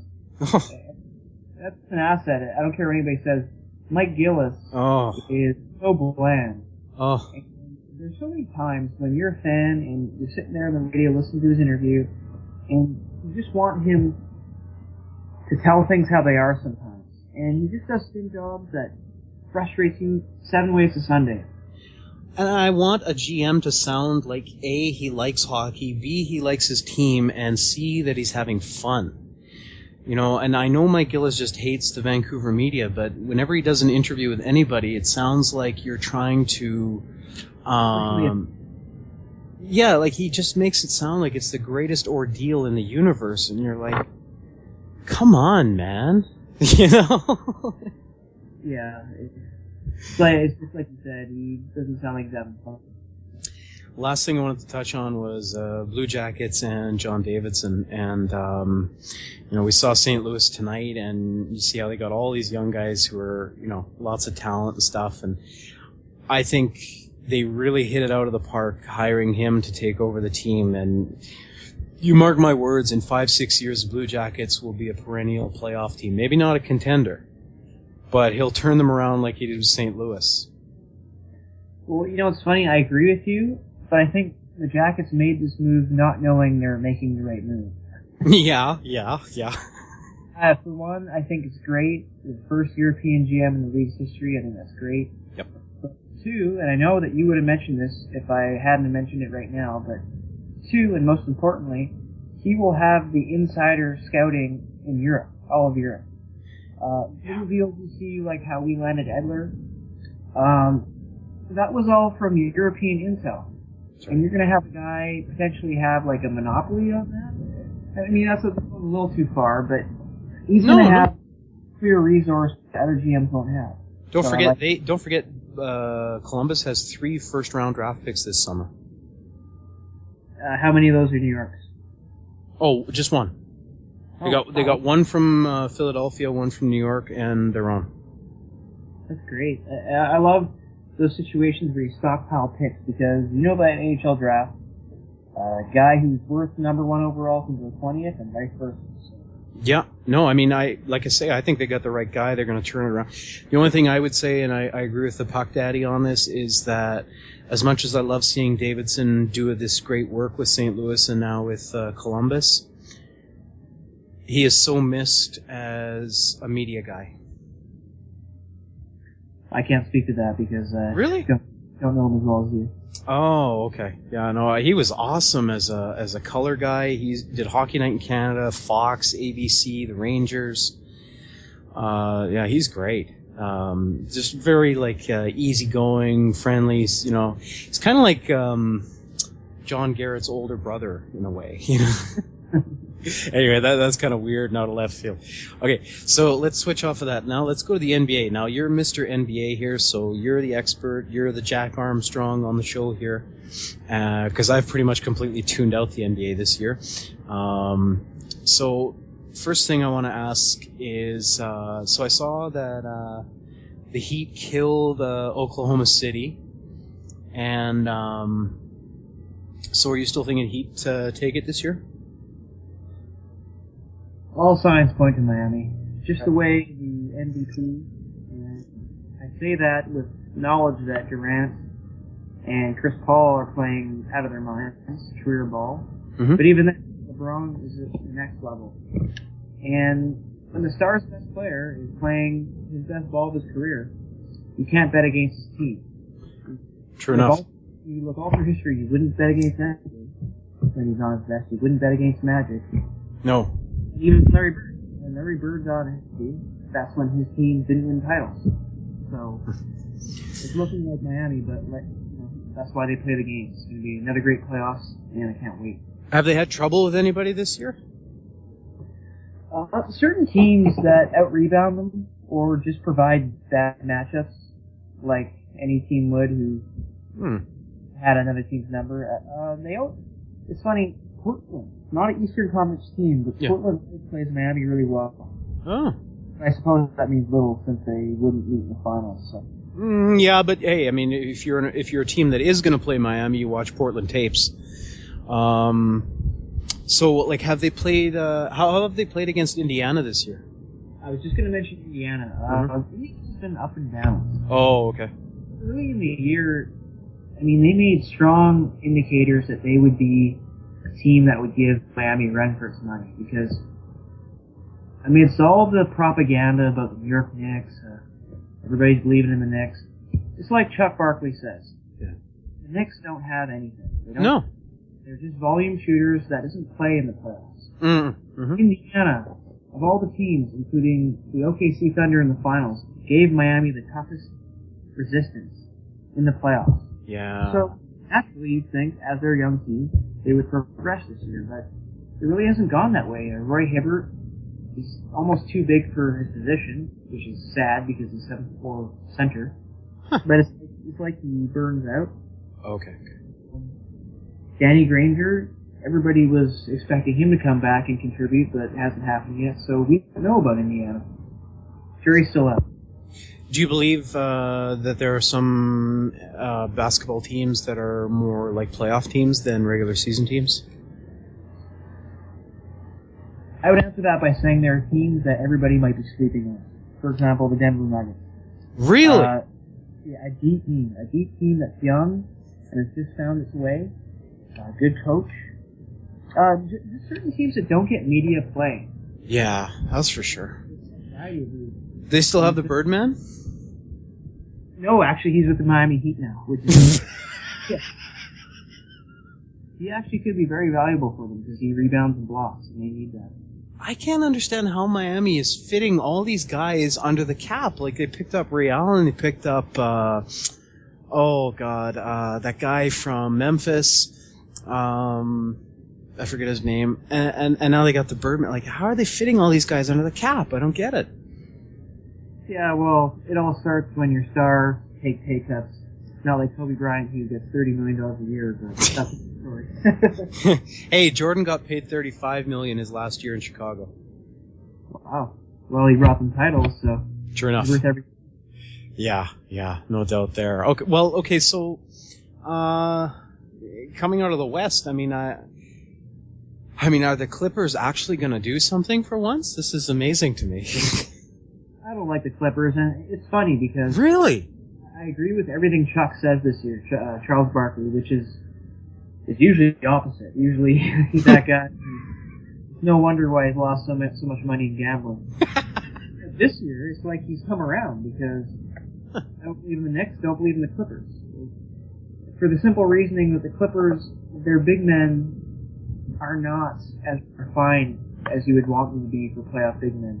Okay, I'd go with you on that because I watched the Clippers-Lakers game last week, and yeah, I'll go with you on that. Absolutely. They, not much of an inside game, and as talented as Griffin is, he just seems to wanna, everything's gotta be a highlight or it's not worth doing. Right, he needs to slow his game down, and that still might come, but it hasn't come yet. He's got a jumper because in the playoffs, they're going to force him to do things he doesn't want to do. And the book is out. Blake Griffin isn't a great shooter, so... Yeah. They're going to exploit that, and the Clippers don't win any more than 2 playoff rounds. Wow. Be interesting to see Clippers play the Lakers in the first round if it happens, though. Well, I wish. That would imply that the Lakers will come back. As of right now, they're 3.5 games back, and the 2 teams above them are young teams that are looking to get better. Okay. Yeah, no, I'm not holding out much hope myself, but it was funny to hear Mike Fratello give this 5-minute tongue bath to Chris Paul the other night. So he was like, Chris Paul, best leader in the NBA, you know. Yeah. It's hard for me to concede that's true because for some reason I can't stand the Clippers, but... But you like Chris Paul. it's not even that I like him, it's just his presence is undeniable because without him, I mean, they would be a joke. The fact that they're being talked about as legitimate contenders is mind-blowing. And CP3 is the only reason, because when he was out, he was injured 9 games, I think. They played the young kid, Eric Bledsoe, who's a quality point guard, great defense, athletic. They weren't even near what they were when CP3's in the lineup, so team's a joke without him. Okay, so take aside personnel, and if the Clippers got a better coach, do you think that would make any difference? Because, I don't know, I don't think Vinny Del Negro is the kind of guy you're going to win a championship with. I think elite coaching would do better for them, because I refuse to believe that Del Negro is bringing them at their potential, in their very capacity. I refuse to believe that. Yeah. He's a good player and all that. He knows a lot about the game. He can relate to the players, but I'm sorry, he doesn't have enough experience yet. And the jury's still out whether he's that guy. I mean, there's only a select few who can be elite coaches, and we don't know if that's him yet. I think he's sort of kind of like a more than an assistant coach for me. Well, I was just going to say, I think he's kind of like a coach that you have in a stage of development for a team that is eventually going to get there, meaning that he'll kind of shepherd them for a few years till they get to a certain level, and then you bring in the guy that can finish the job.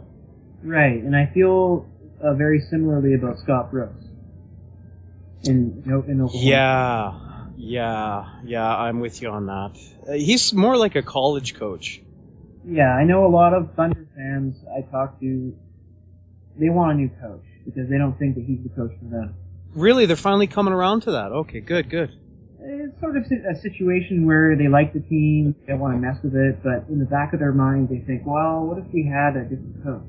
There's nothing really glaringly wrong with Scott Brooks, but he hasn't, on the other hand, done anything to convince you that he's Phil Jackson in the making. You know? Yeah, no, I don't know. You know way more than I do, so, don't feel bad about disagreeing. But to me, like I say, they've never gotten a center, and to me, they're just a jump shooting team. And if that's your only game, if you're having a bad night shooting, then you have no way of winning the game. And a good coach is going to allow you to have a couple of different styles that you can switch to if you need. Yeah. I mean, the disturbing thing is, if you're a Thunder fan, is apparently Brooks isn't even running plays to get Durant open at the end of games and tie games. So that's not boding well for Scott Brooks if it comes down to playoff last game calls. I mean, I'm not sure if I would be as an OKC fan. So that's interesting because last year I was thinking, okay, you're gonna have to get rid of one of them because there's only one ball to go around. But Miami proved last year that you can have 2 top guys and still keep them both happy with one ball. And so I'm curious from your take, can they get over the hump with both of them, or do they have to get rid of Durant? Because I think you never get rid of Westbrook. So, could you do something by getting rid of Durant and then they have a real chance at it? Well, for me, it's the opposite. They would never get rid of Durant. Really? Oh, okay. Yeah, he's going to be he's their cornerstone guy. I mean, to them, he's untouchable. You couldn't trade anything for him. Westbrook, it's really funny because I recall our conversations over Westbrook. You didn't really like his high-risk game. You thought maybe he was a bit out of control, whereas I love his game. I love the intensity. I still do.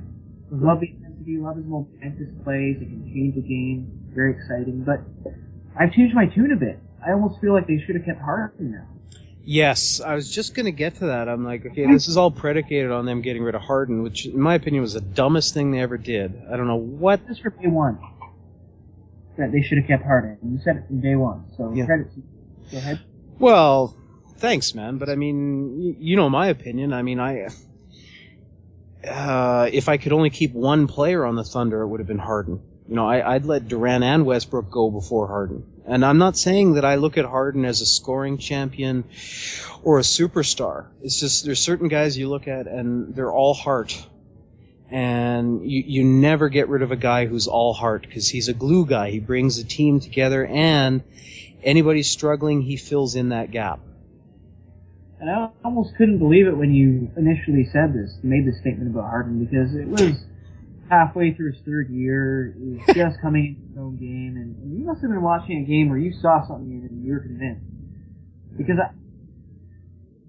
the leap he took this year was monumental. He upped his scoring, I think, 8 points per game, which is crazy for the NBA. Mm-hmm. He's got the Rockets an 8th seed above the Lakers. I know. Inferior roster. He opened the year, just amazing scoring. He's going to be a really good shot for first team NBA. I mean, that's amazing for an 8th seed team. So I really think they should have kept Harden, because then you can get a possession point guard, which Westbrook isn't. Westbrook ball handling, ball stopping. Yep. I mean, they can fight on him to make plays, right? Mm-hmm. His shooting percentage isn't high enough to where I'm convinced that they're going to win titles. I mean, it's not looking good right now. This is always what you know more, because you see the talent, so you can probably correct me on this. But to me, it's always an interesting question of, your team is kind of not exactly what you want it to be on the court in terms of results. And do you say to yourself, okay, let's fire Brooks and see what a new guy could do with Westbrook and Durant? Or do you say to yourself, okay, we've seen all we need to see, and it definitely is just getting rid of one of the players or making a change in player? I definitely see the coach going first, because what I will hand it to the GM, Sam Presti. When he dealt Harden, he didn't just give him away. He got Kevin Martin, who's a good scorer. I mean, nothing like Westbrook. Westbrook's on another level. Mm-hmm. I mean, Harden's on another level. Mm-hmm. What he did get was Jeremy Lamb. We don't know if Jeremy Lamb will be what we suspect he will, but we think he'll be maybe like Richard Hamilton, which would be a great success in a deal to get him. Wow.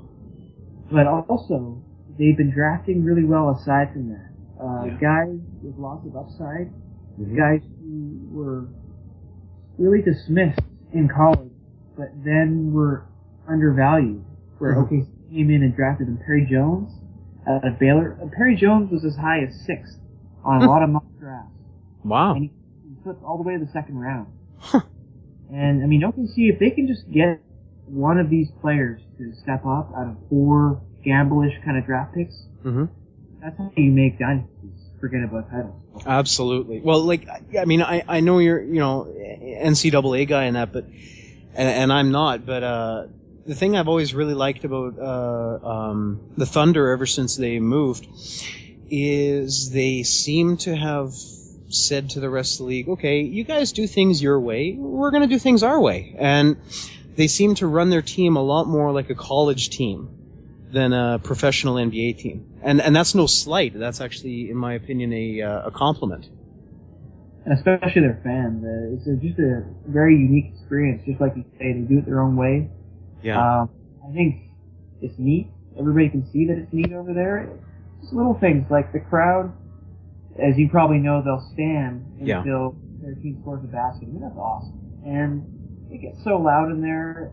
Like I was talking about Westbrook, about him making momentous plays. Yeah. And you don't want to hear this, but when he made that crazy half-court and one shot. Yeah, I know what you're talking about. I think in Game 5, to clinch it. I mean, that place went nuts. And not every building gets like that. So, OKC, to see how far they've come in just such few years, they're not going to change their recipe. And, yeah, like you say, it's great. It's great to see. Because I saw the Sacramento Kings in 1999, when they had white chocolate, and they were reminding me a lot of what the Thunder are now, and everybody took them lightly, and they would scrap it out and win. And that crowd, that arena they played in was Arco. It was so crazy. And, then teams got into the thing of giving away 20,000, white T-shirts for home games and stuff. But it was the Thunder that came up with the idea of, okay, why do we have to go with white? And I remember that the first, it was 2010, they played the Lakers in the first round, and Game 3. And the camera came on, and here you got 20,000 people wearing these blue T-shirts. It was gorgeous. And have you ever seen a building where it was less in unison? I mean, not a single person wasn't wearing that shirt. It was amazing. Oh, I know. And it reminds me of that team in, I forget, you told me once, and so you'll have to correct me again. I don't know if it was Idaho, but there's a college football team where their home field is painted blue instead of green. Boise State. Yeah, Boise State. And just little things like that, but they make all the difference, you know? Yeah. Well, lo and behold, there's teams that are trying to copy Boise State. This one team wants to paint their turf red now, so... I'm willing to give it a try. I know Dubnyk last night on After Hours was... did you see that when he was talking about when he played in the East Coast League? And they were doing a breast cancer thing, and they painted the whole ice pink. No, I didn't see that. That's unreal. Yeah, but he was saying like it really didn't work because it was a really dark pink, and you had trouble picking up the puck and stuff. So, but a lot of people don't know this. When the WHA started, they used a fluorescent orange puck. That's great. First number of years, it was great. It's great because when you have a scramble in the crease or whatever, the ref can see it a lot better than something that's black. Yeah, I don't mind that. I mean, it's not one of these little digital augmentations like Fox back in the 90s with the... Oh man, that's bad. That's like bringing up a divorce with me. I mean, this is... Because, we're living here in Winnipeg, it's the mid-90s, and, the Jets are kind of so-so, and all of a sudden this Fox actually comes out and signs this big NHL contract, and they have, 3 or 4 games every Saturday and Sunday, and they were all American teams, but then they brought in that puck highlight thing, and oh man, that just killed the whole thing right there. It's funny, because Wyshynski brought it up, he's an American, but he's like, they still haven't figured out the way to properly televise hockey, and I hadn't heard of this or thought of it, but I completely agree with him, which is that, have you ever noticed that the camera that's at center ice, the main camera, it's only on one side, so that when the puck is along the boards on the side that's close to the camera, you can't see anything. And we're just so used to that. And he was saying, well, why don't they put one on the other side, and if the play is against the boards, you just cut to the other side. And I was like, yeah, that's so simple, but yet no one's ever thought of it yet. Yeah. Because we all thought it was such a huge innovation when Fox brought put the camera behind the net for power plays.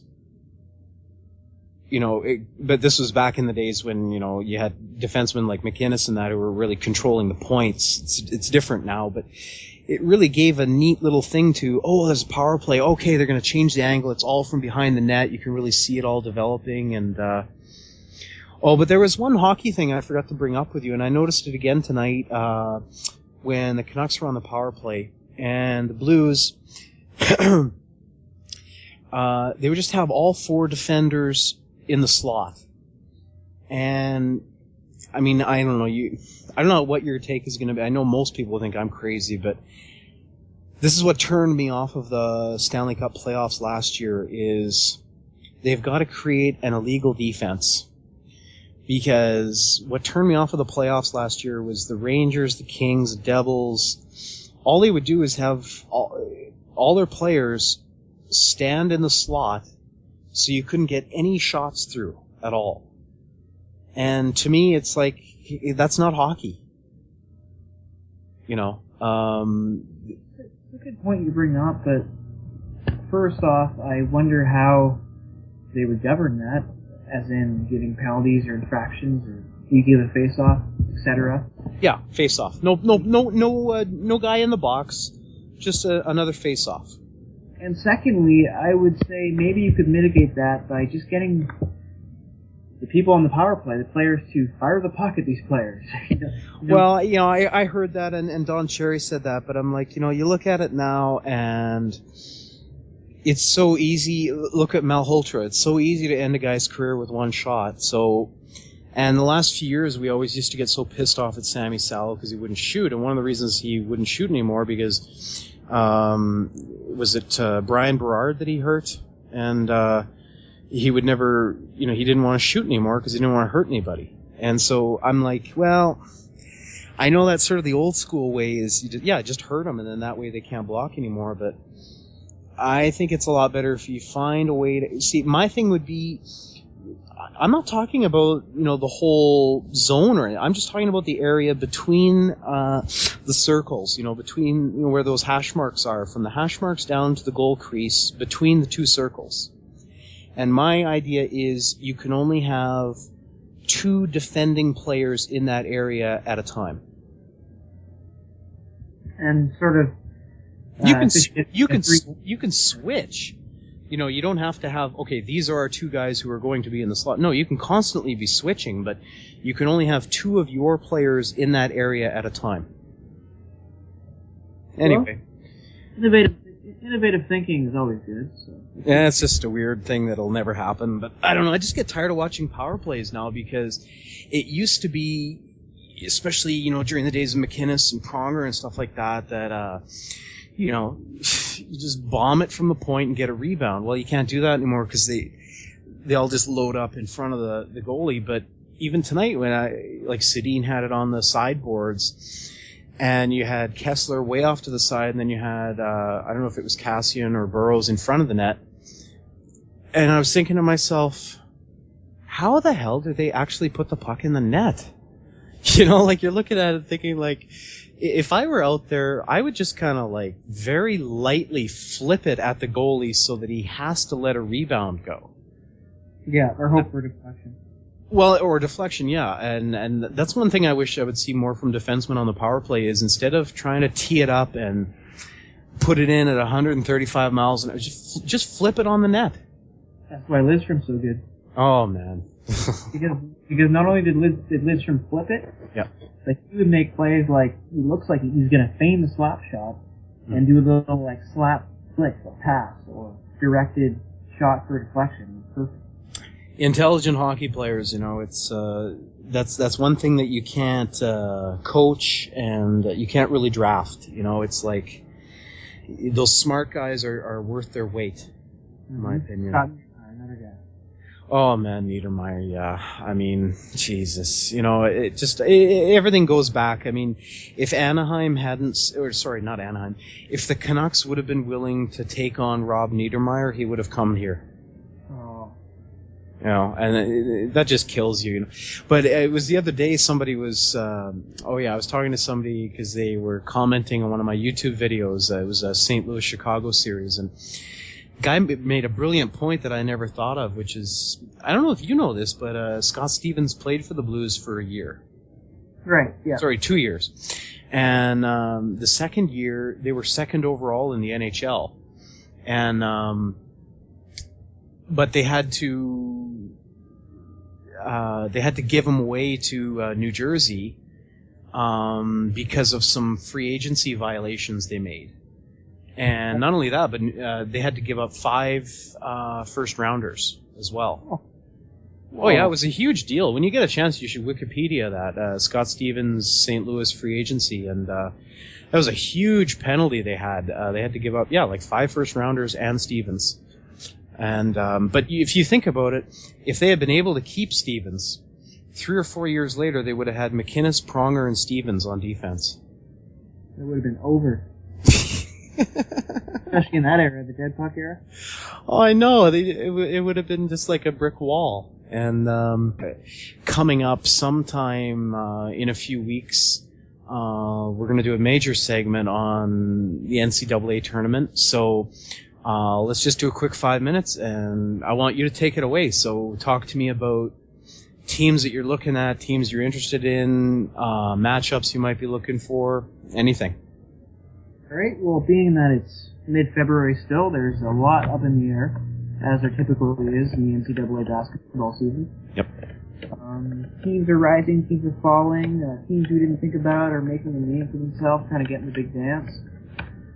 We'll start in the ACC, where everything's pretty much upside down. North Carolina is flirting with falling out of the rankings. I mean, they lost to Miami. Duke lost to Miami, which brings up the University of Miami. Mm-hmm. Notoriously known as a football. Yeah. This is great basketball team this year. They just embarrassed Duke on their own floor. Barry Larkin's son plays on the team. Okay. Very exciting team. I'm going to be watching them in the tournament for sure because they're just going to walk into the tournament. They've stamped their path already. They're in the dance. Okay. And of course, extra points to a team that beats both Duke and North Carolina in my books because I hate those teams. So I'm sure I'm not the only one because North Carolina, I mean, first off, North Carolina hates Duke and vice versa, but then if you're like me, you hate both of them. So. Me too. Yeah, exactly. So that's the ACC. SEC's weak this year. Kentucky, they lost their thoroughbred, Nerlens Noel, for the CL. Kentucky was very shaky to begin with because they're so young. Nobody really had them win the title like last year. Calipari did reload, but say one of the guys tore his ACL. And the reload was never seen like it was last year with all the talent they had last year. They had 3 kids who were amazing last year. They all went in the first round of the draft. So, Florida, yeah, exactly. That's a program, 5-star program. Florida they're projected to be pretty high, but some of their seniors are underperforming for some reason. Their guards, so we'll see. They have the talent, but we'll see. Like I say, a lot to be determined in the next month. Okay. Teams that I like though. Yeah. And very selfish reasons. Obviously, Gonzaga, Canadian. And you got the kid, Kevin Pango, sophomore out of Ontario. Yeah. Great. How's he been doing this year? Have you seen much? Yeah, from day one, he was a dead-eye shooter. He's undersized. You're always going to know that. He's never going to be big. He's 6'1", maybe 175. But he plays with good heart. He's fierce, and he hits threes at an alarming rate. But he's not even the player that I'm most excited about. The one that I'm most riveted about is Kelly Olynyk, pride of Kamloops, BC. This guy is poised to become the biggest basketball talent in BC west of Victoria, and that's all time. Huh. Like Robert Sacre out of Vancouver, he's in the league now already. But yeah. It's already clear he's going to be a role player if he stays. Yeah. You know, he spent 5 years at Gonzaga, so he's already 25. He is what he is. But with Kelly Olynyk, this guy's 6'10", put the ball on the floor, can shoot, and he's shown an amazing trajectory in his rise in talent. He started off as just a tryout for the Canadian national team, lit it up. He's one of their best players now, and he's already. I've checked out the mock draft this year. He's first round projection already, so I think the stock is going to rise too. So really excited about it. Okay, well, I mean, versatility, especially in the college game, that's your ticket, right? Because I mean, there'll always be those guys that are specialists, especially big men at center. But other than that, you got to be versatile to be able to catch any eyes, right? Right, and I do see this out of Gonzaga. They have some versatility. They got big guys who can shoot, and I go for them every year in the NCAA tournament because they're local, and they tend to have Canadian content. And let's face it, it's pretty neat seeing John Stockton's little son out there. What's he like? Oh, he's like a 5'10" version of John Stockton. He's baby faced.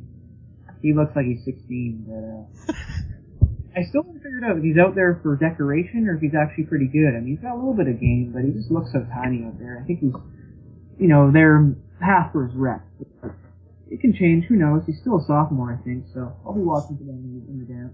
I'm going to stop you right there. So, and you can come right back to it in a sec. But I just wanted to mention this because we talk about it from time to time, and I know people were mocking the Leafs for a number of years because Burke was only bringing in Americans. He wouldn't bring in anyone from Ontario. And the game the other night against Dallas, there was a player, I forget his name. I should have looked it up. It's like Me Too or Miro or something like that. And he's from Surrey. And he was a beast in that game. He scored the tying goal. And he had that big hit on Burrows. I don't know if you remember that. Just pasted him into the corner. And I was watching that and I'm thinking, like, I mean, yeah, sometimes there are guys who don't play well in their own market, and that's just how it's going to be. But generally, if you're the manager of a team, why wouldn't you try to get as many local guys as you can? Exactly, unless it's the NBA. Well, yeah, but I mean, like, honestly, because it's, they're going to be rookies, and it might take them 2 or 3 years to develop. And in that time that they're developing, they're going to have all this cachet because they're local, and everybody wants to see them do good. And if they're not any good, well, then you trade them. But you buy yourself 2 or 3 years of great press, great media, and coverage, and let them develop. And let's face it, it puts pressure on the players because they don't want to be failures in their own town. So. Unless you're Jason Garrison. Well, let's hope that... Sorry, I had to throw that in. Some guys, they just rubbed me the wrong way right off the bat, and I don't know. But, okay, I know it's really out there, but, a couple of teams, I haven't watched them this year or anything, but at least I'm aware of them. St. John's? St. John's. To my knowledge, they really had their shot last year because they had a lot of seniors. Okay. I haven't heard much about them this year, but I'm going to stay tuned because the plot will thicken here as February winds down. Okay, and I know that UNLV was kind of going through a little bit of a renaissance the past few years. Nothing big, but, they're just starting to get back on the map again. Anything going on there? Got a big soft spot for UNLV, the Runnin' Rebels. You bet, me too. Anthony Bennett, Pride of Ontario. He's going to go 4th or 5th in next year's draft. Yeah. Big kid, plays a 3 spot, kind of looks like Anthony Mason. Oh. I got big hope for that kid. He's, anytime a Canadian is rumored to go 4th or 5th in the draft, big hopes. And as we've already seen with Tristan Thompson, the double guy in the NBA, 4th overall. Yep. Oh, Canada, let's go. I'm really happy for Canada basketball. Really excited. Now, are they still playing Running Rebels basketball? That's the key. I think they're removed from Tarkanian? Yeah, Tark the Shark. I mean, I don't know what it is about that guy and that team, but they put the hook in me in the early 90s, and I've never been able to shake it loose. Yeah, the Sean Marion era, right? Yep. Yeah. It may have died with Tarkanian in that program, and his role in that program, but... Okay. But, I mean, they play an exciting brand of ball, though. And original, too. The Longhorns are always big. Mike Kabongo, Toronto, Ontario. Longhorns point guard was under some fire earlier because there was some questionable gifting. We all know about the NCAA rules.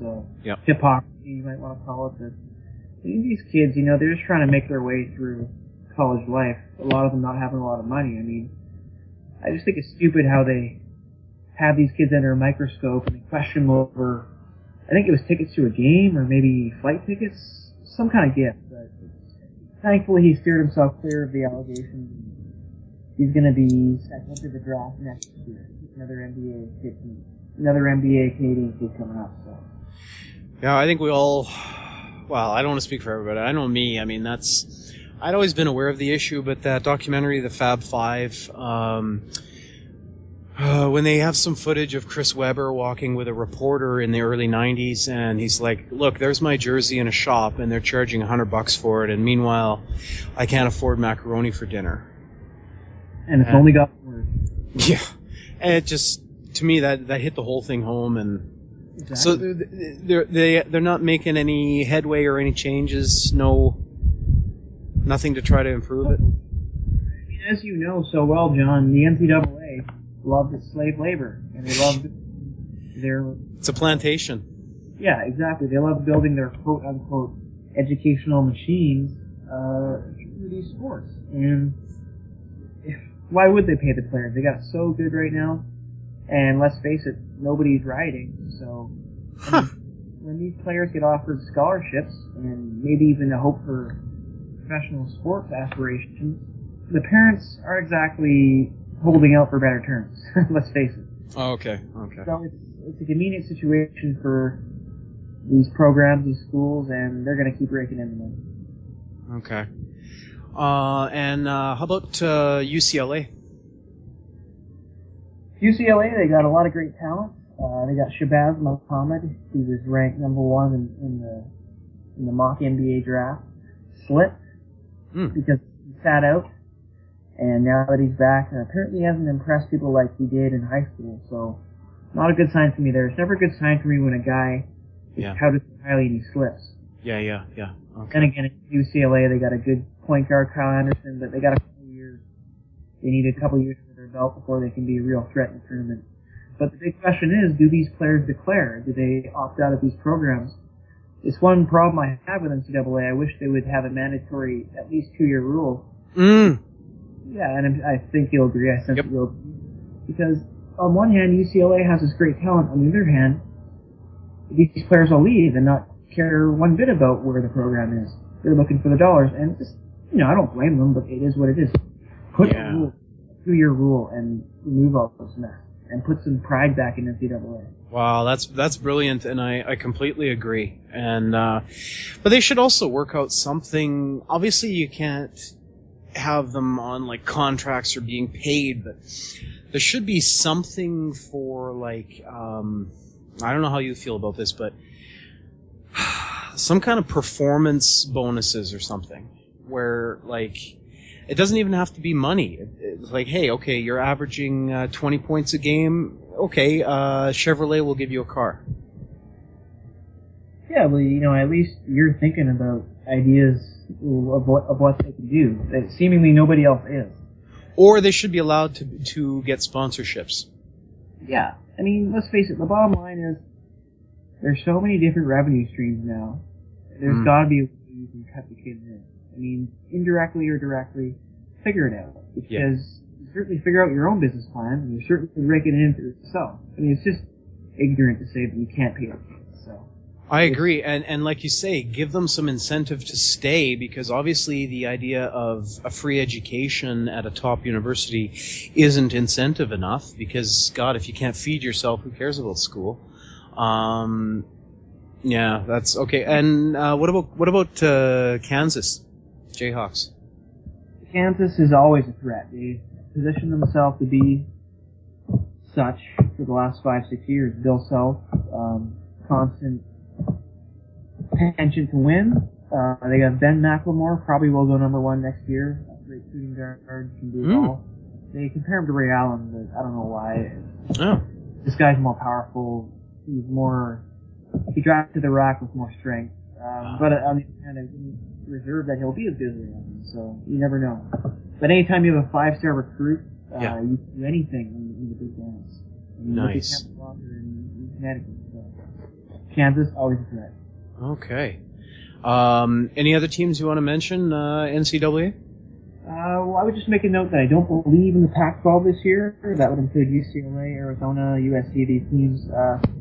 Just not enough talent, and if there is, they're too young. The Big Ten is amazing this year. You mentioned the Fab Five, Michigan. A lot of people like them to win the whole thing. They got Tim Hardaway's son. Wow. They got. He didn't go to UTEP. That's funny. No, he didn't. No, I mean, there's so much on the line now. These players, they make decisions based off brand strictly. Right. Which actually reminds me, the kid Andrew Wiggins. Any real basketball fan knows who Wiggins is now. Yeah. Toronto I've heard kid. of him. Yeah. Toronto kid, gonna go number 1 2014, barring a catastrophe for him. Right now, I mean, they say he's gonna go to Florida State, but I can't believe it. Because despite his dad playing there, despite it making all the sense, the feel-good story of him going there, like father, like son, this kid is gonna build his brand, because that's what the big stars do. They have a team behind them, whether they like it or not, and they're gonna go to Duke, they're gonna go to North Carolina. So, I think Wiggins signs with North Carolina because his contemporary Jabari Parker went to Duke. So sadly, I mean, I really wish he would go to FSU, Florida State University, but he's not going to do it. He's going to go to North Carolina, in my opinion. Okay. So, but kind of Big Ten, really good. Indiana, another team people think could go all the way. Well, what we'll do is in a couple of weeks, just before the tournament, when we do our next show or whatnot, it might not be our next show, but whatever, down the line. Even though it's generally that we do like an hour of hockey and then split the other hour or whatnot, we will do like a big NCAA preview, and I know you're going to become a superstar, so. That'd be great. Go Underdogs. That's all I can. So we'll just cover a few miscellaneous topics here before closing up. Blue Jays. So I wanted you to talk about the Blue Jays for me. Well, basically, it's their season to lose. It's their playoff run to lose. I won't say it's their title to lose, because that's disrespectful to the other good teams. Okay. They are favored by Vegas to win it all, yeah, which is scary. Mm-hmm. But on the other hand, for them to miss the playoffs would be a disaster. Let's face it. And it would put even more pressure on them to win the next year, and that's never good. No. And I watched the interview with that pitcher, and yeah, he's real. Yeah. Isn't he awesome? There aren't too many baseball guys that I'm like, okay, yeah, that's good, and I'm like, wow, they I don't know if it was scouting or what, but they really got a guy that they can. I don't necessarily know if it'd be the face of the franchise, but just a real dependable guy in all aspects, whether it's on the field or off the field. Well, I think it spoke volumes. It spoke volumes that they named him their opening day starter, because. Really? Already? Okay. Already, yeah, because they had two other candidates who some people thought were more suitable. Mark Burley, yeah, game winner, stud for Chicago White Sox for all those years, or Ricky Romero, who some people thought you'd give him another shot. You give him, because he had a down year last year. Yeah. So they thought, give this guy the shot. He's the longest served Blue Jay in the rotation. But you know what? I like what they've done. You go Dickey, Burley. I think you put Romero in the end of the rotation because he's a good pitcher and he's good for 4 or 5. That's no slight to him. We're just going to be better off this way because you're going to be facing a tough guy, and that's just how it is.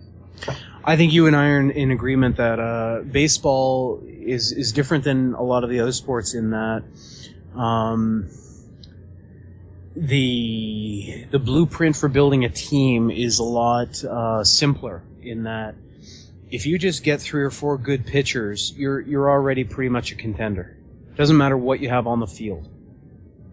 Right. Except the ironic part is the good pitchers are the most highly sought after, elusive thing to acquire. So. Of course. But I just mean that, like, if you've got the pitching, you can keep every game close enough that you don't have to, and it's a bad example, but you don't have to have Alex Rodriguez on your team. You can have, like the Athletics, you can have small ball players and just have great pitching, and that's that. The World Series winning Giants. Exactly, because everybody was talking about the Tigers and pimping them, and then they get to the World Series and they can't hit a baseball. Mm-hmm. So what you're saying is pretty much true. It holds true, at least the way the league is right now. Jeez. And I'm not even a baseball fan. Go ahead. You're saying this about the Giants, and they didn't even have Melky Cabrera, their best hitter all year.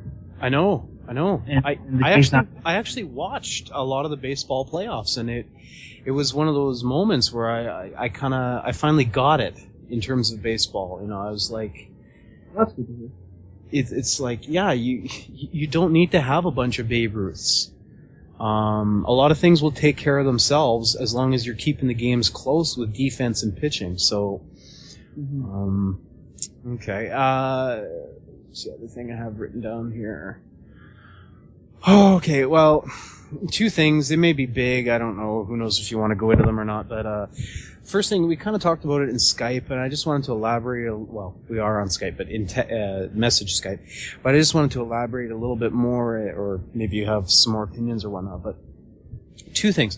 First off, my ideal sports league is a league where everybody makes the same base salary. And after that, it's all performance-based bonuses. So you still have free agency and this and that, but it changes free agency because it's not about who has the most money, because everybody pays the exact same salary. It's just about whether you like the city, the team, the system, etc., and maybe your agent can negotiate some better bonuses with certain teams or whatnot. But could you imagine that, like, if the NHL, everybody in the NHL made $100,000 base salary, And then everything else was bonuses. So you get 10 goals, you go up a level. You get 5 shutouts, you go up a level, right? I don't know. What are your thoughts on that?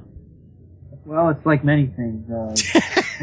In their ideal form, they sound amazing, but then you realize it could never happen in this current world we're living in. That's pretty much the CFL is like that.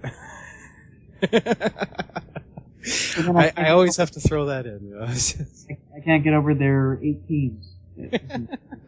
Hey man, mark my words, by 2020 there will be 9 or not 9 or 10. Sorry, there will be 10 or 11.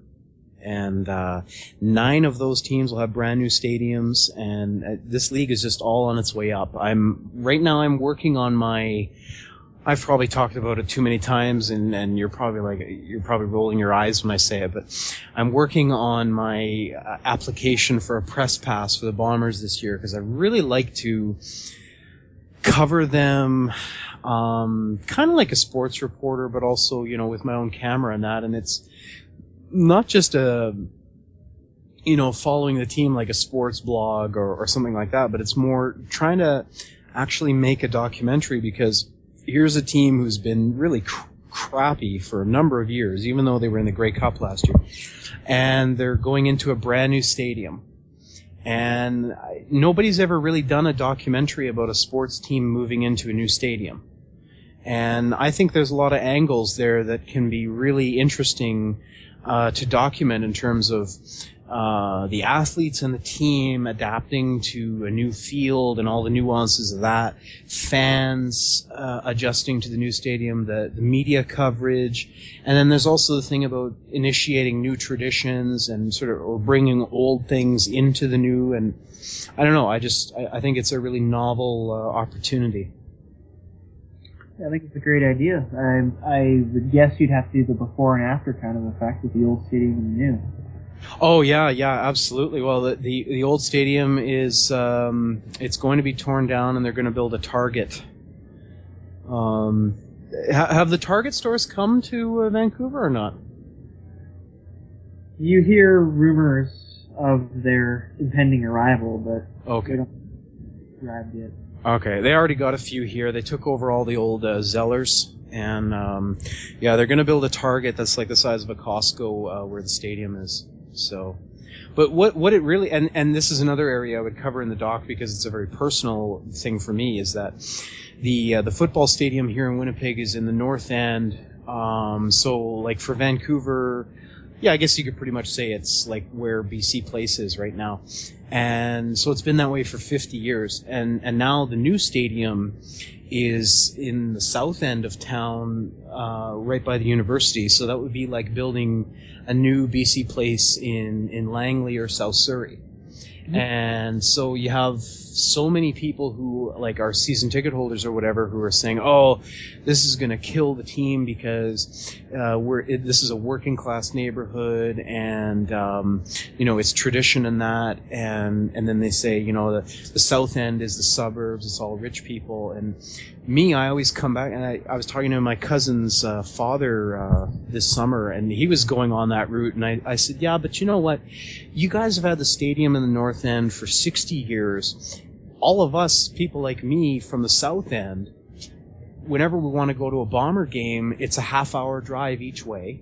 And I know that's nothing in terms of Vancouver, so, but, it'd be like living in Langley and driving to BC Place for every game. And so now you're getting one that's in the south end, and you're like, okay, now it's your time to drive, and we get to be comfortable.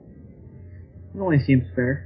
Well, but for me, that's something interesting to cover in the documentary in terms of the fans, is to say, like, yeah, okay, it's on the south side now, and we don't have to commute and carpool. It's all I don't know. And the other thing you got to remember is that reserve a bit of it for comedy and get some good interviews. That's I don't know. I try not to get my hopes up too much. I know I have a good idea, and I know I'm working on a proposal that'll be really good. As to whether they'll go with it or not is another, but like I say, it's a once-in-a-lifetime opportunity, because I could get a press pass any year and just make a documentary about a season, and it would be pretty good, but this is something that's unique, and I don't know, I just hope somebody there sees what's available and what's possible. But anyway, last thing I wanted to touch on is, I'll get. But sorry, let me just continue here. So we were talking about some of the 30 for 30 docs in the last podcast, and then the other day you were talking about finally seeing the whole thing of Catching Hell. And even though you told me a few comments on Skype, I'd just like you to kind of elaborate a little bit on your opinions on not just, well, let's start with Catching Hell and then we'll go on from there. Well, I have to preface by saying I love that doc so much because the Bartman interference in the foul ball was one of the greatest sporting moments I've seen live. I got to stop you right there. Did you actually see it live when it happened? Saw it live. I had no clue what I was going to see. Okay. I remember exactly where I was. I was at my uncle's place for dinner, and I'm bored out of my skull. And I'm so happy that there's at least playoff baseball on. Marlins and the Cubs. I think it's 2003, isn't it? Yeah, 2003. And like the score was, you think the Cubs have it, and I'm like, oh, neato. The Cubs might actually make it to the World Series and win the World Series for the first time in their history. And here I am, I'm 19 at the time, I'm thinking it's neat. I can only imagine people in Chicago who are in their mid-40s and 50s who have experienced a life full of turmoil with their team. I mean, I can't imagine. But I think we have a pretty good idea being Canucks fans. I know a lot of people would scoff at that, but I mean, just the bullshit we've been through just in the last 10 years. You think of like the Bertuzzi incident, the Boston series, the Chicago series, Linden retiring, all of it, Anyway, go ahead, sorry. So, just what I liked about it most was just the peculiarity of the whole incident. And I know the doc covers this very well, but the character of Bartman himself, the zany-looking kind of nerdy kind of, if he was anybody else, there'd be less mystique to it. Yeah.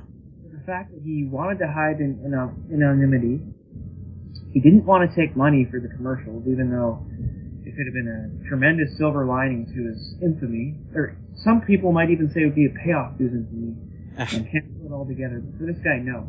I mean, you almost start to rack your brain, like, does he have a good job? It's like the writer said in the doc, who was covering his assignment was to do a story on Steve Bartman and the incident. It's like he said, after I pursued him in the parking lot to see if he'd agree to the story, he said, I'll check with my legal team. Yeah. It only adds to the mystique of this Bartman character, like, can he afford a legal team? Does he have a good job? Like, is he maybe not very well off? Maybe he's been struggling ever since and was struggling. Like, you just wonder to this day. Mm-hmm. And it's great that he's never exposed himself. I just think it's awesome. Yeah, it was so refreshing that he's one of the few guys that didn't want to capitalize on a blooper, pardon the expression, but that's the only word I can think of, because there's so many guys who just want to make money, and so it doesn't matter if they did something bad or wrong, like that guy who jumped on the ice in Calgary naked, like even guys like that would try to monetize or capitalize on that, but here's a guy who doesn't, and yeah, no, I agree with you, and the fact that they were able to cover some of the Boston Red Sox stuff in there too, and yeah, it was so well paced and laid out. They had so many different opinions. It was great. They had so much video, and that whole scapegoating, to me, that's what when I was watching it the first time, as soon as that female priest was talking about scapegoating and they illustrated it, and I was like, man, this is an awesome film. They really did that one right, didn't they? Nailed it to the ground. But this is what I was wanting to talk about, and thanks for sharing your opinion, because it leads me into where I was going, was that's not a 30 for 30. That's just an ESPN film. And so what I was going to say is, like, there have been a number of good ESPN films that aren't 30 for 30s. And I was wondering if you had seen some of them. One of them was Fab 5.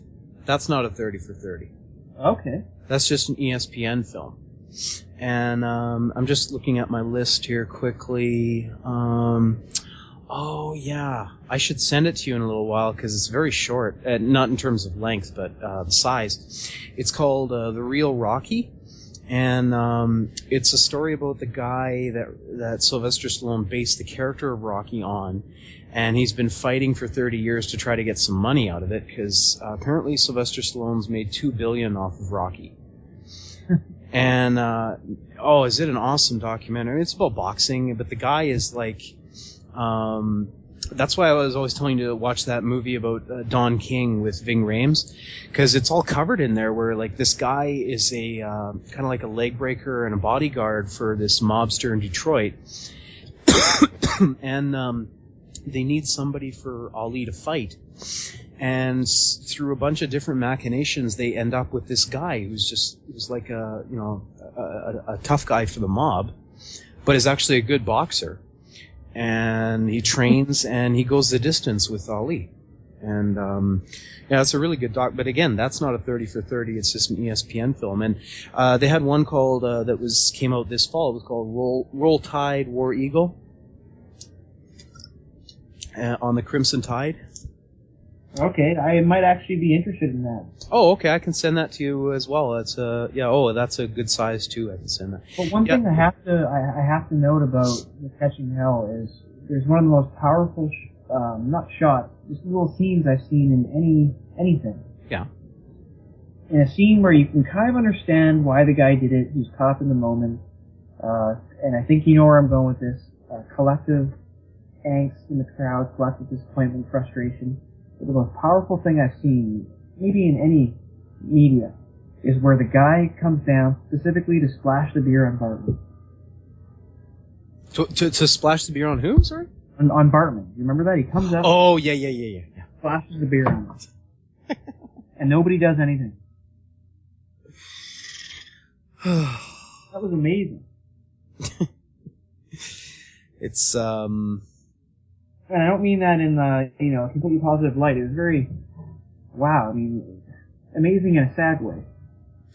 Yeah, no, I agree with you. Because then they interview him, and he's like, I was going to go in there and get my 2 cents. And I'm like, who are you? What right do you have? Like it's, you're all watching a sports event here. It's not like you have any kind of control over it. Yeah. Yeah, no, that was really harsh. And I know from my experience being a security guard and a concierge, when they were talking to some of the security people and they showed some of the video, and I was just like, oh man, there's not enough money in the world you could pay me to be a security guy at a sports thing. Ugh. Yeah. That would just be a nightmare. But drunk idiot.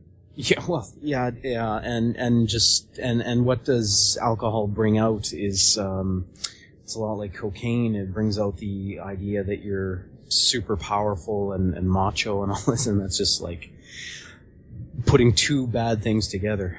But it's just a couple of things. So like in terms of the ESPN films, Roll Tide, War Eagle was really good. It's about obviously the Crimson Tide, but it's about breaking the color barrier there.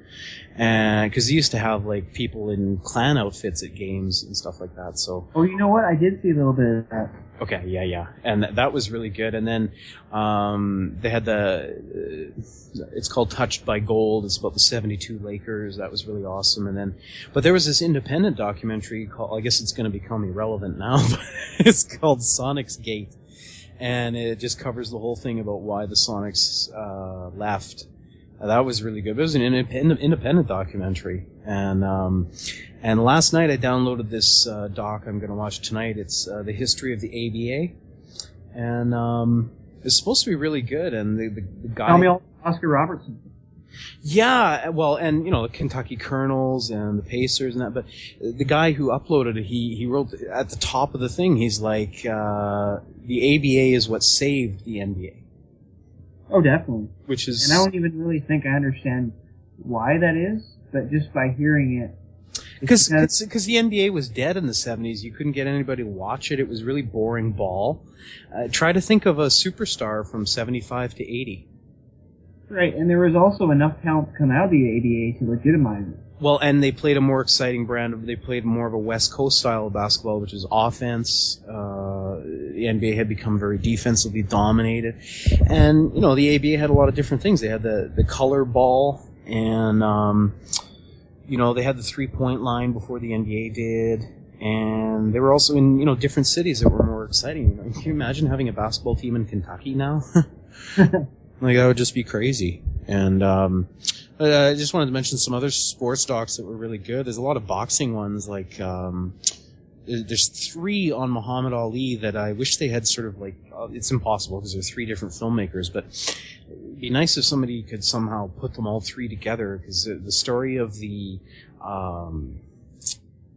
his rivalry with Joe Frazier, and that's all covered in a documentary called Thrilla in Manila.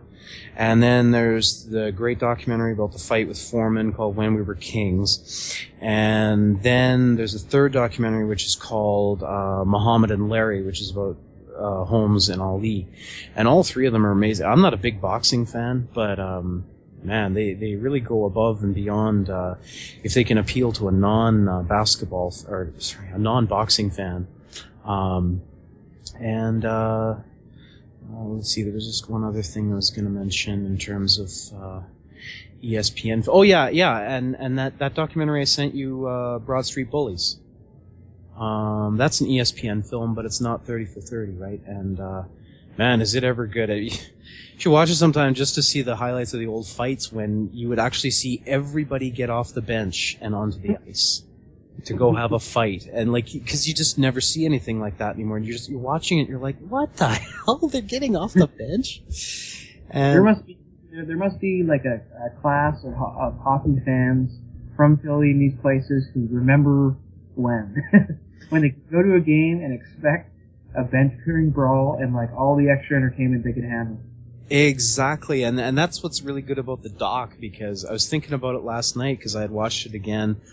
And I thought, you know, this is a really great doc because it talks about, like, here's a team that they won the Stanley Cup only 7 years after expansion. And a lot of people will say, oh, well, you know, there were less teams, it was easier, blah, blah, blah. No, it wasn't. I mean, they really had to build a team. And, you know, because it took the Lightning 10 years to win the Cup, right? But the best part about the doc is that it's not just an hour documentary about, oh, we were so great, look at us. Half of it is that, but the other half is they're actually honest, and they go, look, you know, 76, the Canadians came around, and they were the first team to stand up to the Flyers, and they swept them in the Cup. And there are a lot of people who would make documentaries about sports teams that wouldn't be honest enough to include that ending, to say, you know what, we were bullies, we played a brand of hockey that worked for a time, but then this team came around and they beat us up, and it was over. Good stuff. I like that kind of honesty, you know. So, you got any tips for people for making comments on Facebook or YouTube? Just keep. I don't want you to give your secret away, you know. Well, it's simple. Keep it short, be concise, but be funny. Mm-hmm. Yeah, the concise and funny, those are the 2 qualities that I find to be the most effective on commenting. Because people, even if you think you're hilarious, if you write it out in 3 or 4 sentences, you already lost that many of the readers. Because let's face it, a lot of them aren't intelligent anyways. But if you make a joke that everybody's going to laugh at and everyone's going to read, then you can't miss. Do you have any basketball blogs or groups that you want to mention that you frequent? One guy I just discovered, Bruce Blitz. Let me just say that Chicago knows his ball, because this guy, he can be a little radical on his Kobe criticism and stuff like this, but he's gonna tell you the real deal, and he's gonna get into stuff that nobody talks about, like ESPN. They're not mentioning metrics. They're not mentioning team concepts, terms like these. This guy is the real deal. Bruce Blitz, he's got a channel. He knows where it's at. Chicago Bulls all the way. Nice. Okay. All right. Well, that'll be at the end of the show. So, you know, we'll catch up in a few weeks when we have time and that. we don't have the ability to do a weekly show right now, but we try to do it when we can. And so thanks everybody for listening, and thank you, Jordan, for amazing analysis and participation as always. Any last thing you want to say before closing? Nothing other than it's my pleasure, and I'll do it anytime. Sounds awesome, man. We'll catch up.